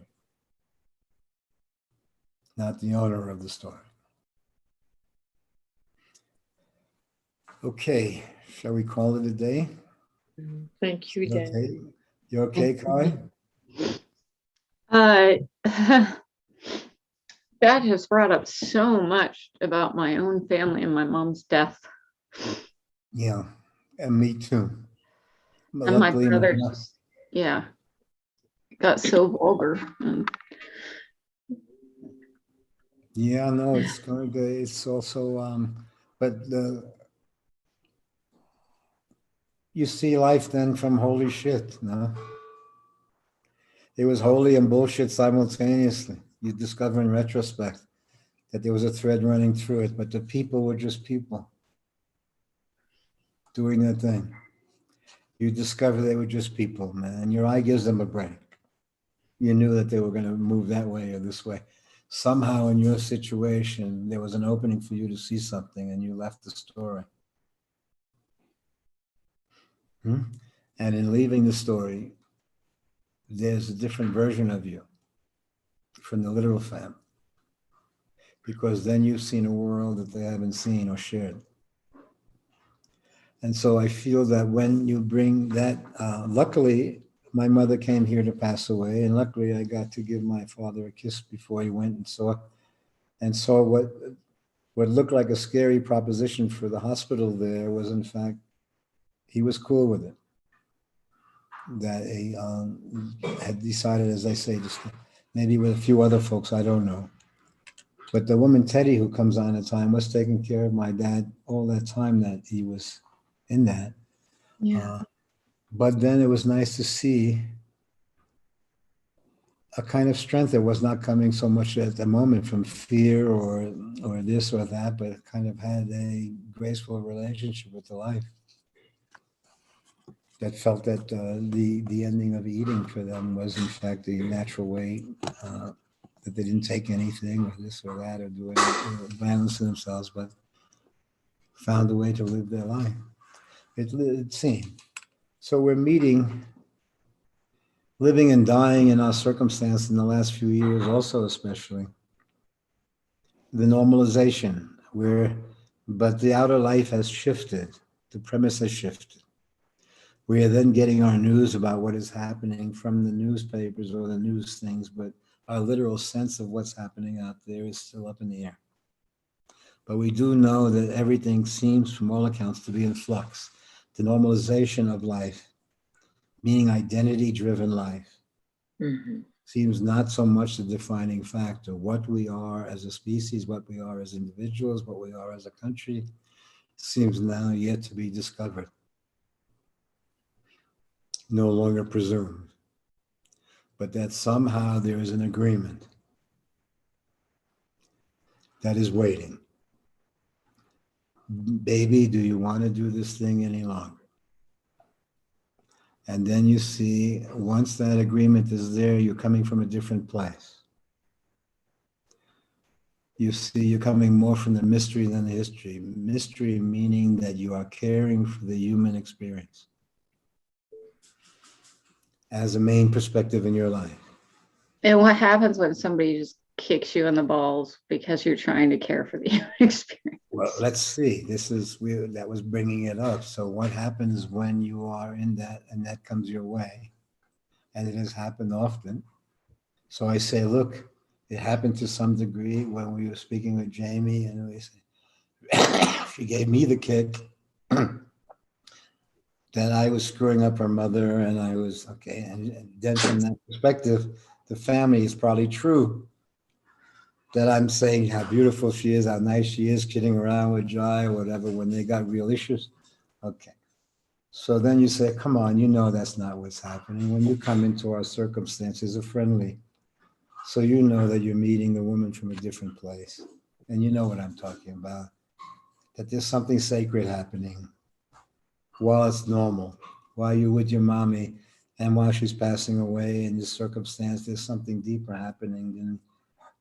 So you know, then you say, okay, but then you saw that the person would choose the kick rather than the seeing, because the seeing would make them responsible to something. Okay, so then you see that happens in all the relationships. When you say a few of the relationships where you see that the person made a move rather than see something, but they send you to hell. You know, they send you to hell, but you also see the move is to avoid seeing something. So you understand that 3 years later or 5 years later, the person will say, I'm sorry, baby, for that it comes that way, that comes part of the sadhana, is that I don't think my brother will ever say I'm sorry. well, it's not so much that he has to say you're sorry, it's that you can't force him into, when you try to force him into doing that, there would be an inherent resistance that runs in the family. So they would say sorry would be interrupt the family dynamic. And they say, why? Because the whole family would have to apologize to each other if they saw some of the moves that they made at times. Okay. So let's say you were introducing something that's not just normal as far as they're concerned. It will shift the structure of the circumstance where your brother meets you for the first time, not as a sister, but as a human being who happens to be his sister. You meet a brother, not as a brother, but a human being who happens to be your brother. So you meet him as a friend would meet him or as a lover would meet him. Where brother happens to be part of his identity, but not his identity. But from our perspective, the history of brother is identity. So there's a history there. And the history meets the mystery usually in passing away or something. You meet a dimension. You read something again in the diary, or you read a letter and you start to see a dimension that was hidden in plain sight. And once you meet that dimension, you see that your brother was not your brother as a possessive. Okay. So you see the rest of the world meets your brother as a person who happens to be your brother. You meet your brother as a brother who happens to be a person. Okay. So that happens to be, so then you see they're coming from a different place. And then when the history and the mystery coincide. So sometimes something happens where you see that your life has been more of a mystery while you've lived a history. And you see then the family from a different perspective. You see the movie that you've been in, the creative act that you've been in that you took for normal. That we ate vegetarian and we lived it like it was normal. And we traveled the world while the rest of the world is going through its shit. You see that we've lived some kind of movie, a creative life somehow, where it hasn't been literal jobs and it hasn't been slavery, it hasn't been that, but somehow we were free to fall in love. Somehow we were free to have the experience, and we made it normal that we grow our own out there, that there are rabbits running around, that there's 3 black dogs barking on me. I made it normal when it's the biggest movie I've ever been in. Mhm. The normalization of the life to the everyday. And yet you see that somehow we've created a situation where we've been having a shared life and it's been normalized. And that somehow we're able to have agreements, vaccinated, as long as there's someone is true to it, no trip, we'll find a way to manage. But you would also see that if something happened, then we would be considered naive. But the premise for us wasn't the survival structure being the predominant factor. It was a kind of mutual sense of friendship that then had second nature. The philosophy was more second nature to you now. It was normal for you to be human. But when you looked out in the world, they came from a different place. From us, we're not so dominated by the survival gene. We see life as more of a creative dimension or a shared space. So what happens, you say, Kai, when someone, did you say, kicks you in the balls while you're spiritual? What do you say, Spiro? You just got so-called kicked in the balls, huh? Would you call it that? Yeah, I did. So what happens when that happens? Well, it throws you for a loop usually, especially if it's someone close to you. It takes the wind out of you. But if it's someone who's always kicked you, He's always kicked me. he's always kicked you. Okay. But I had to disown him, Danny. I mean, So, it okay. was the worst thing that I could ever done, but I had to. Which got so so nasty. Uh, Yeah, no, so when it breaks, then the logical act is disowning, but the thread breaks. You see, it went too far. So Yeah, and it started with my mom. affection in the family, some affection in the family allowed this nuttiness to carry on, and still it was there. But then, as I mentioned to you before, when there's relationships with certain people, when it kind of broke over something, and I say why, because the person chose their shtick over the grace to such a Yeah. degree that they killed you in order to cover up their trip. Mm. Literally, in other words, they knew that they were killing you in order to cover up this trip that they had. Yeah. And then, it's, so at that point in time, and you can't always usually reveal it, but at the same time, it's broken. And what's broken is that somehow it has to be genuine. The next time you meet, it has to come from a true space. So then what you're looking from me, I'm also looking from you. The quality of you, so that basically then you come to a situation with your brother still may be attracted to something in you, but at the same time, the history will get in the way. So you see at one point, there's attraction and repulsion that goes on. And it can be, so when it feels so cheesy that it breaks, it's because it was so cheesy that it broke. Mm.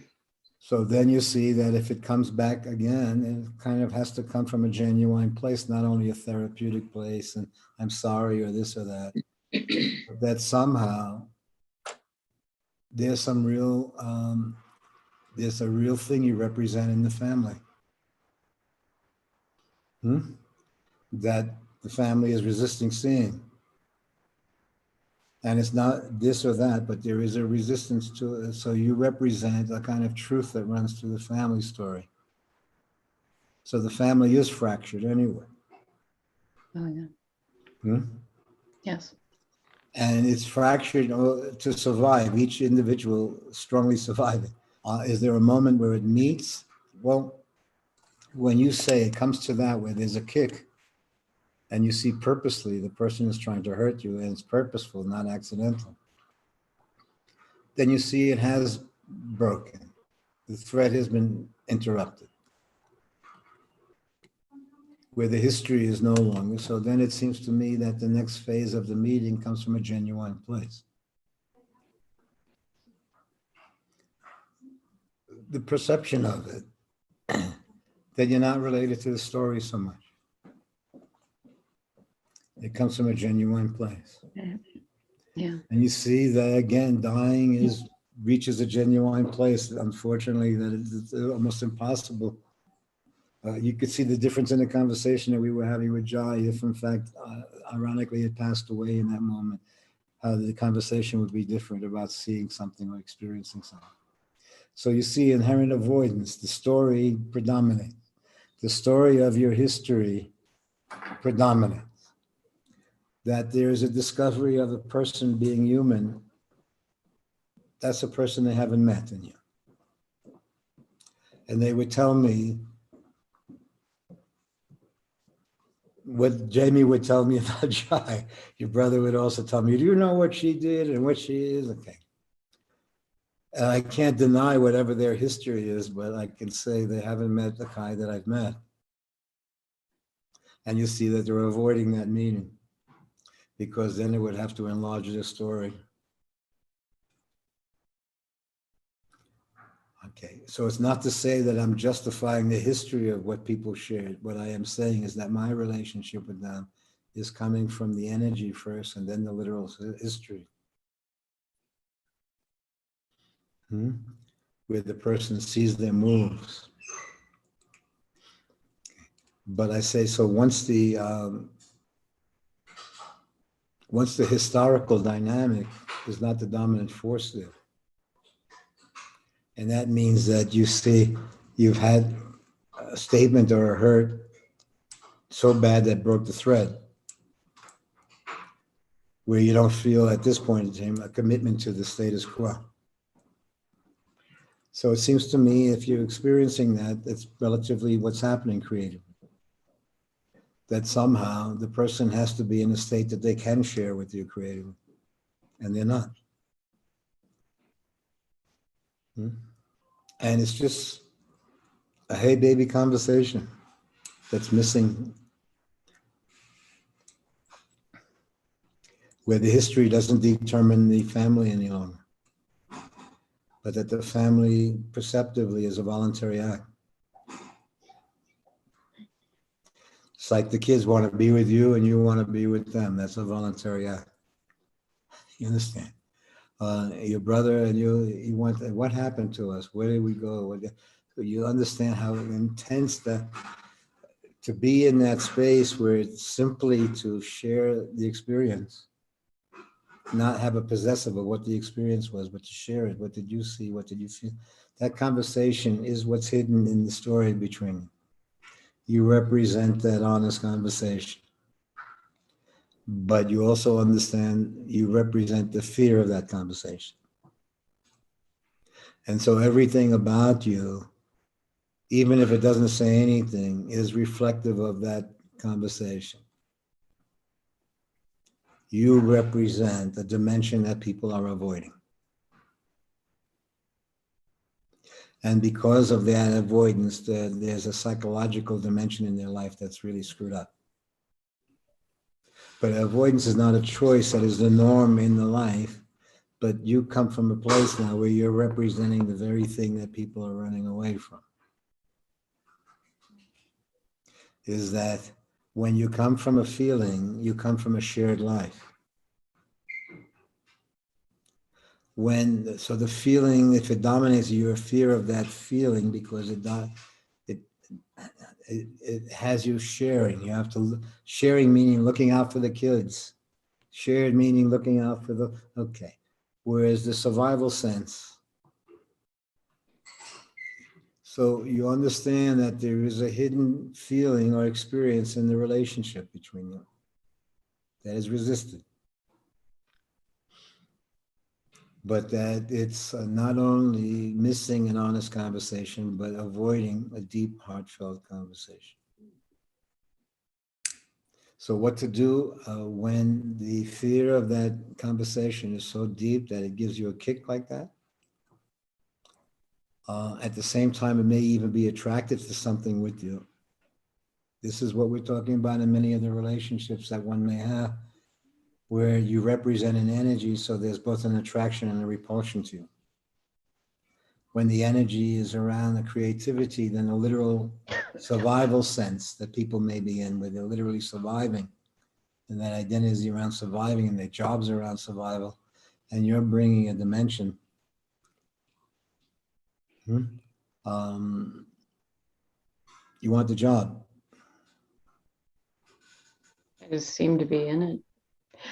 Well, I'm in it also then with Jai and this circumstance. I don't know if, I hope they're listening, but basically I'm saying that our platform is a creative dimension where the literal, so you can park being a mother and being a child, you're that relatively here, but not as a karma.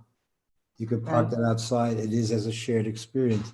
You see that, how did you come about? You saw you came about through lovemaking, you came about through mysteries that normalize.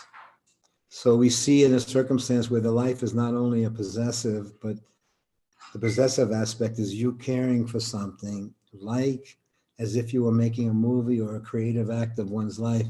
You see that you would be true, you try to be true to the energy. And you see that the main thing that you would have is that you're caring for the creative aspect of it. Then you see that you're in a situation where the relationships are literal, but you have your own expression in life where the relationship is more spiritual, creative.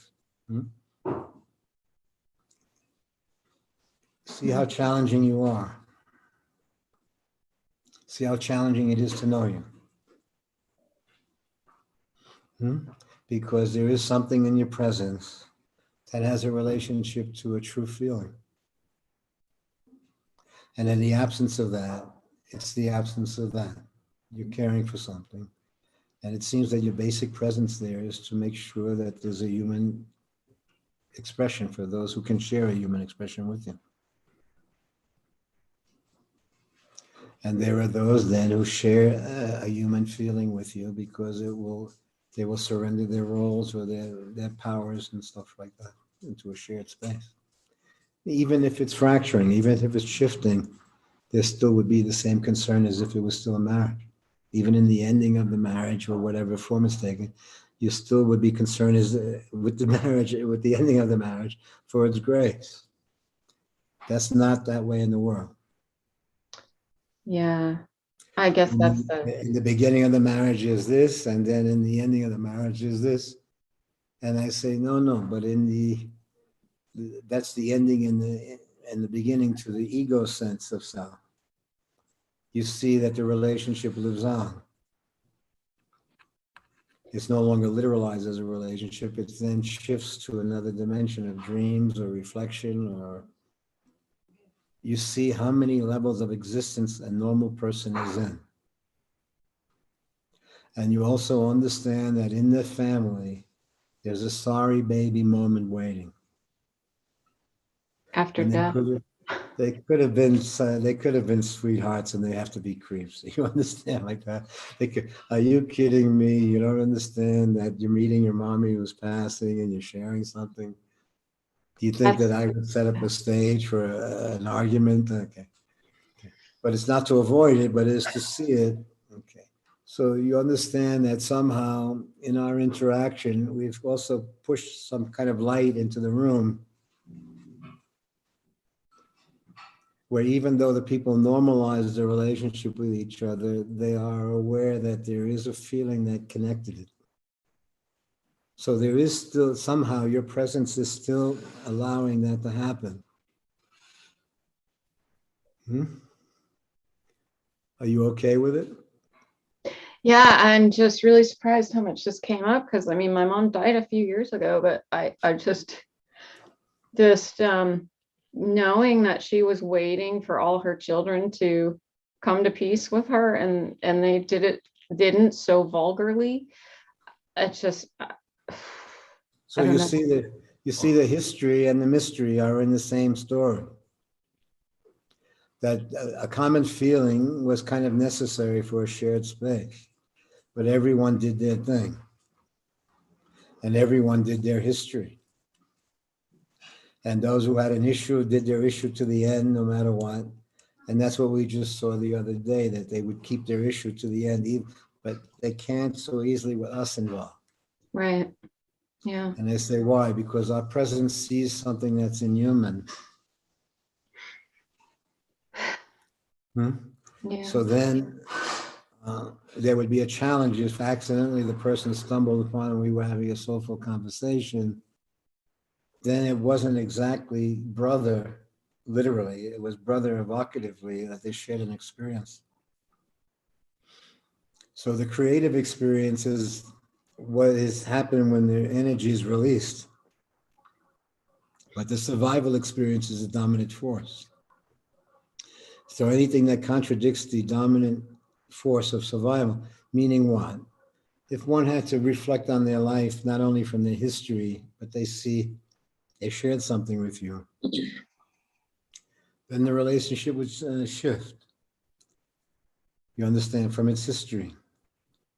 So you see the attachment to the history and the forcing the person to be that history. But in the creative element, when the person is taken on an act so vulgar that it's broken the thread, then you realize that the relationship is not a given, it is a creative act. And so you see the next phase for you would be something like an invitation, or I'm sorry, we never got that talk or something. So you see that the next phase would have to be a creative invitation, because without that, then the issue is, that's where it's at. Yeah. But if that's not where it's at, it's because the person perceives, or you somehow, it looks like an accident, but generally you're in a situation where the person says, I'm sorry for the shit I pulled or something like that, but I was in the, so you see that there's just one little moment of honesty that's happening where you see that almost everyone in the family is confused. And everyone in the family has assumed a role, but everyone still shares a kind of confusion. They think this happened or that happened or whatever. So somehow, Kai, you represent an energy. And somehow you'll be invited and somehow you'll be given a kick. Because it interrupts the status quo, where people normally normalize lovelessness in their life, where they normalize the absence of feeling in their life. And you kind of bring a presence and a circumstance that won't be able to accept the lack of feeling as normal existence. And yet you're in a situation where many people would resist those feelings because it would have them acting human or sharing. So I think that what you're engaged in, the exploration and the sharing that you're engaged in, is allowing you to navigate the circumstance. You okay? Yeah, yeah, it was good. The only thing, it does seem to me that the next phase kind of has to be genuine for you. Not just an escape or not just a shifting of the picture or something like that, but a genuine expression. Yeah. Mhm. Yes. Now that conversation may happen with Spiro also. The difference between floating or flux and a genuineness, where you're not just the nice guy or something like that, but that you do see that you bring a philosophy to the occasion. And that does have an effect. And that there is also a point where somehow it can't be so socially bought and sold. True. That it is about something. It's true. I'm finding out that it's true. We'll give you this Jesus to take with you, the crying Jesus. I can lug around the Jesus. So the situation that you're in is not look, there he is. I know people. Hi. Kai. So it's been a dumb time. Did we see anything interesting? Did you say anything? What was You said that lots film? of What it. was that film that we saw? We saw Green Knight yesterday. The Green Knight. How was That's that? not that new, but yeah, it's good. Yeah, the Green Knight. We saw the Green Knight film the other night. Yeah, I like how their characters are What was just the sort other of one you getting saw? pushed through their lives and the sort of their fame without even really understanding, befuddled the whole time. What was Night, that? Night or KN? Which night? Night. It's that Indian fellow, Raj Patel, that's the main actor there. They're So it was fairly funny. What else did we see? That It was, had a good ending. There's Come On. yeah. There's what else did we see? Last night, didn't we see? Was that the only movie we saw? Don't look up. Yeah. No, we saw We're forgetting it as much as we're seeing it. You know? But it's okay. It's a goof. How you doing, Mary? You still into it? I'm good, totally, completely. Look, Mary's still into it then. oh Crazy as it seems. Couple So- goals. What to do when you get a kick in a situation and it's specifically aimed Ouch. by family and circumstance? With every dagger they have. Ugh. But it may be relatively true. Your presence forces the family to see something that they inherently resist seeing. And so their best attempt was to make you into a fool. You know, and they normalize their own life. Okay, so that's a very challenging situation. But I don't think that you see the avoidance of that conversation is in the story. Oh yeah. And you see that somehow for you to proceed with the family has to become friendly. Yeah. At the very least, there has to be a friendly feeling. I think it'll happen after we die. At the very least, there has to be a friendly feeling because the next things that you would be looking at are very challenging. And I'm Yeah. not talking about challenging only for citizens of the world, but basically they're not challenging in the same way if in fact that's your life expression. But you see, you are representing a challenging thing with the family, but I don't know. There may be an apology coming your way. There may be something, I'm sorry, or a trip or something. So there may be a moment, but in fact, it does seem like that moment is necessary for it to stage. I really want them to forgive my mom mostly, but I don't know that that's going to happen. Yeah, trying to, you see how much they've built around the literal story. So you're interrupting the story of themselves in some way, but you are saying, stop the shit. Let's discover what happened. Not know what happened. Let's discover what happened to us. Let's see the story. Let's see the picture from a larger picture, not to make it fancy or this or that, and then go into the literal story. But if the literal story is what happens to you, you're in repetition. Yeah. So the bad feelings are not only bad feelings, they're a form of repetition. That they'll do the same thing in the family that they're accusing them of doing in some way. Yeah. And that means that they own the family or they're the boss of the family and they tell it what to do, and okay, it's a possessive. When you have experienced to some degree that the family is something that you're caring for, it's not something that you own to that degree. And I say, why? I say, because the ownership of the family allows you a violence that normalizes. So the caretaking as a perception of it means that somehow the human element runs through the story. Okay, so I feel that you are a challenge to that family. And whatever challenge they have about literalizing the story or this or that, I think that there still would be a yearning for your experience, that somehow you left the fabric and you had a body of experience and then came back into the story from a different place. Right. So I think there's not so much what to do, but there is seeing that you're being trapped into doing something when it's that phase of the connection is finished. If it's only karmic, the next phase of the relationship is because it's desired, not because, Yeah. and it says, hey, there's something that then allows you to start from a different place where the history isn't the dominant force. Then it may allow you to look at the mutual experiences you had and Right. see there were certain forces that ran the story from you. You see that there were certain forces. Then you see that you meet your mother and they meet their mother as a force, not so much as a mother. That's still in their lives.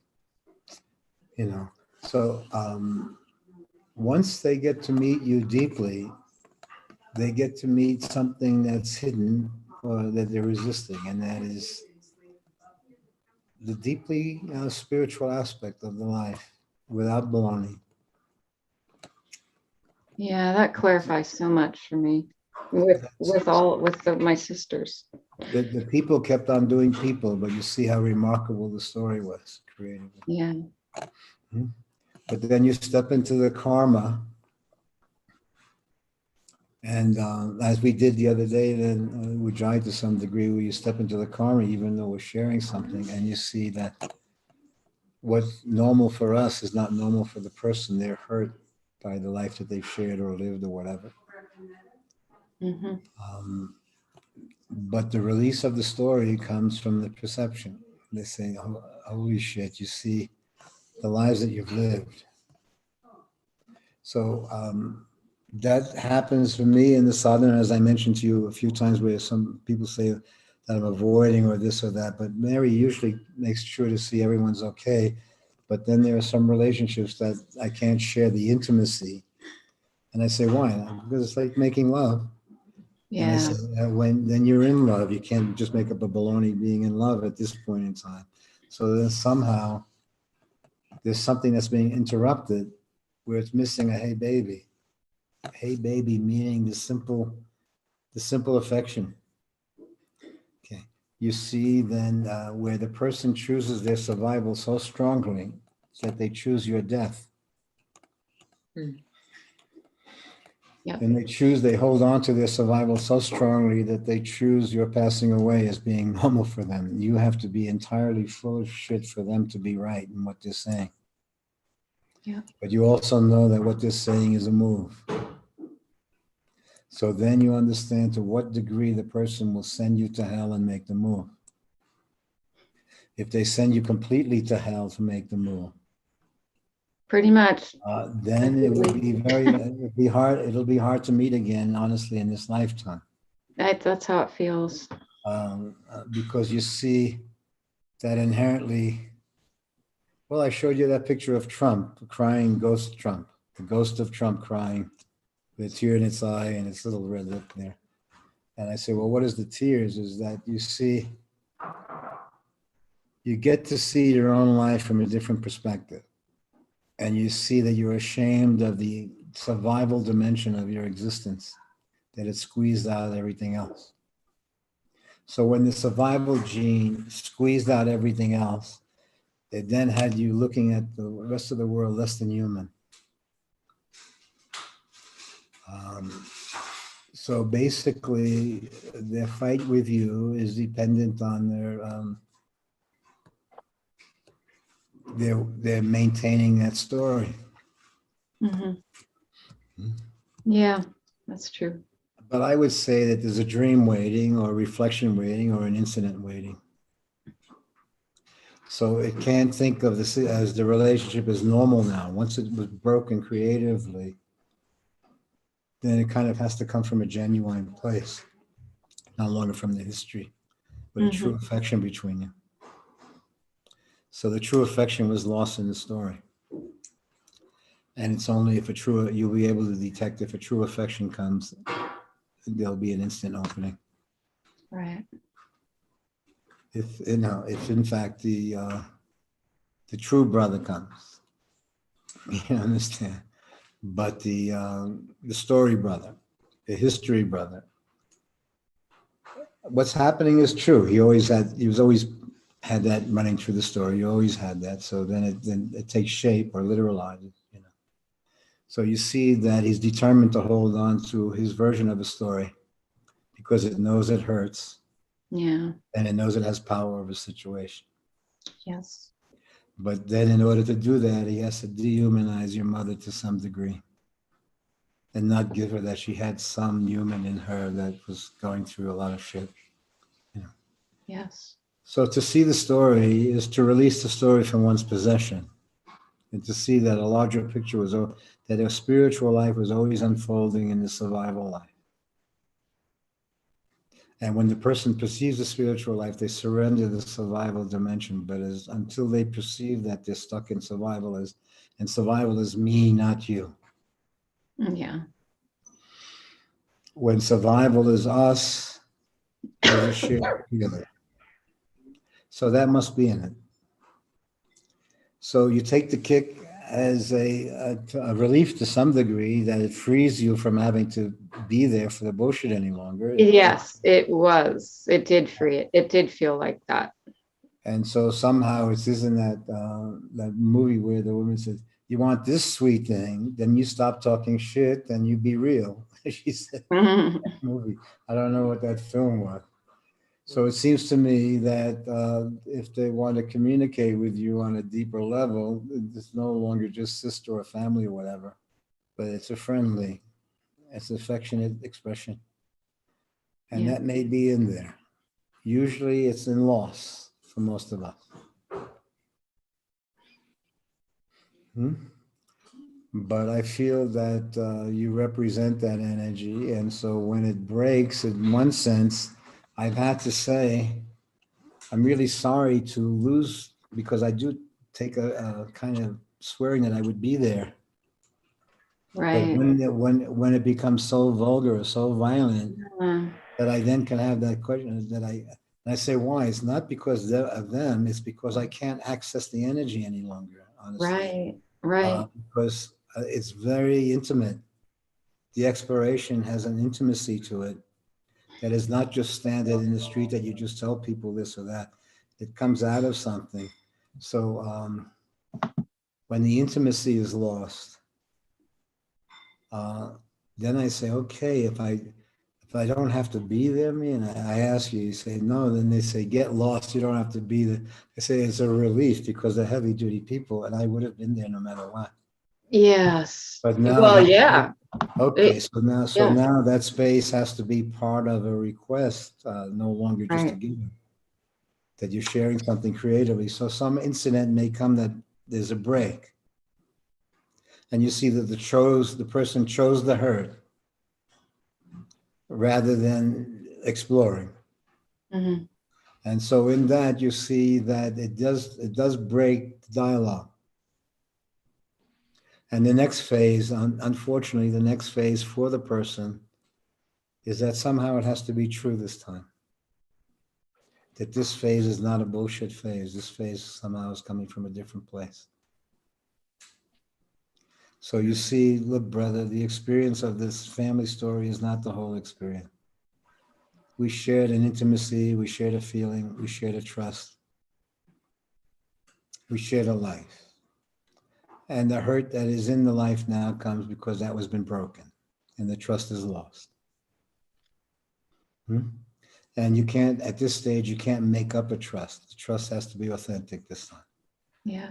And that it comes from a mutually possessive, or it comes from a mutually prospective place where your brother is no longer your brother in terms of family, and you are no longer your sister in terms of family. You are people who shared an experience with each other and have integrated the experience. And so it seems to me that what is happening is that the next phase of the relationship is requiring an agreement to do this thing, because your presence is going to be deep at this stage. You will cause many people in your absence. In your presence, they may not be able to. In your absence, they'll reflect. Mm. And in reflection, they'll see that they threw something away. So you are not only you, you are the memory of you, you are all these other dimensions that coexist. So the life is almost becoming completely a spiritual one, that without it being hokey and all these other things, it's just that, in fact, one is related to some kind of grace that runs through the story.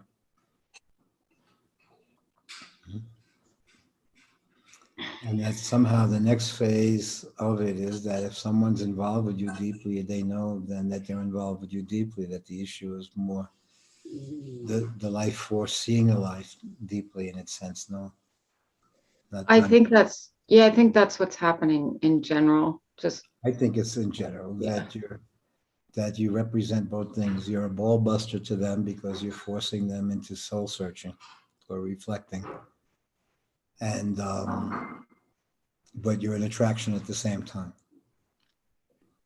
because that is a yearning that must have also run through the entire family always. So you see then that it's not just this or that, but that's you have always been a challenge. oh yes. And why? And it's because you caused some reflection on a life that was taken for granted. You caused them to look at it a little bit deeper. And anytime there's a deeper feeling force, there's a resentment or resistance. But I think once there is a resistance, it's happened already, that a process is taking place. But the person will usually say, you did this, or usually, in fact, the next meeting has to come from a more genuine place. Mm-hmm. So as long as it's not genuine or bullshit or struggle or the story oriented, there's going to be incidents like that happening. But you also see that there's a resistance to seeing something, to meeting your mommy for the first time, not as your mommy. And you gave me that gift, Danny. That's how I was able to see it. I remember my mother came here to pass away, and so then I had to experience the theater of it, what was happening. And then there were spooky moments. I told you when they gave her an overdose of drugs and she woke up pretty crazy in the past or something. But it wasn't so crazy. You were there at the birth. You may have seen the conflict that she was having at the birth and this and that. You saw the duality in a circumstance. Okay. So you visit something that was lost in the story and you visit the personhood. You see the spirituality was that they were people having this experience. Yeah. Okay. All right. Hope Thank I'll see you you. Sunday if you get a Okay. chance. Take care. I'll see you then, Urja. Thank Thank you. you. Thanks for that package you sent of all those little strange gifts. Oh, thank you. That was very nice. Thank you, See you Danny. later. Take care. Bye. Bye, Bye. everybody.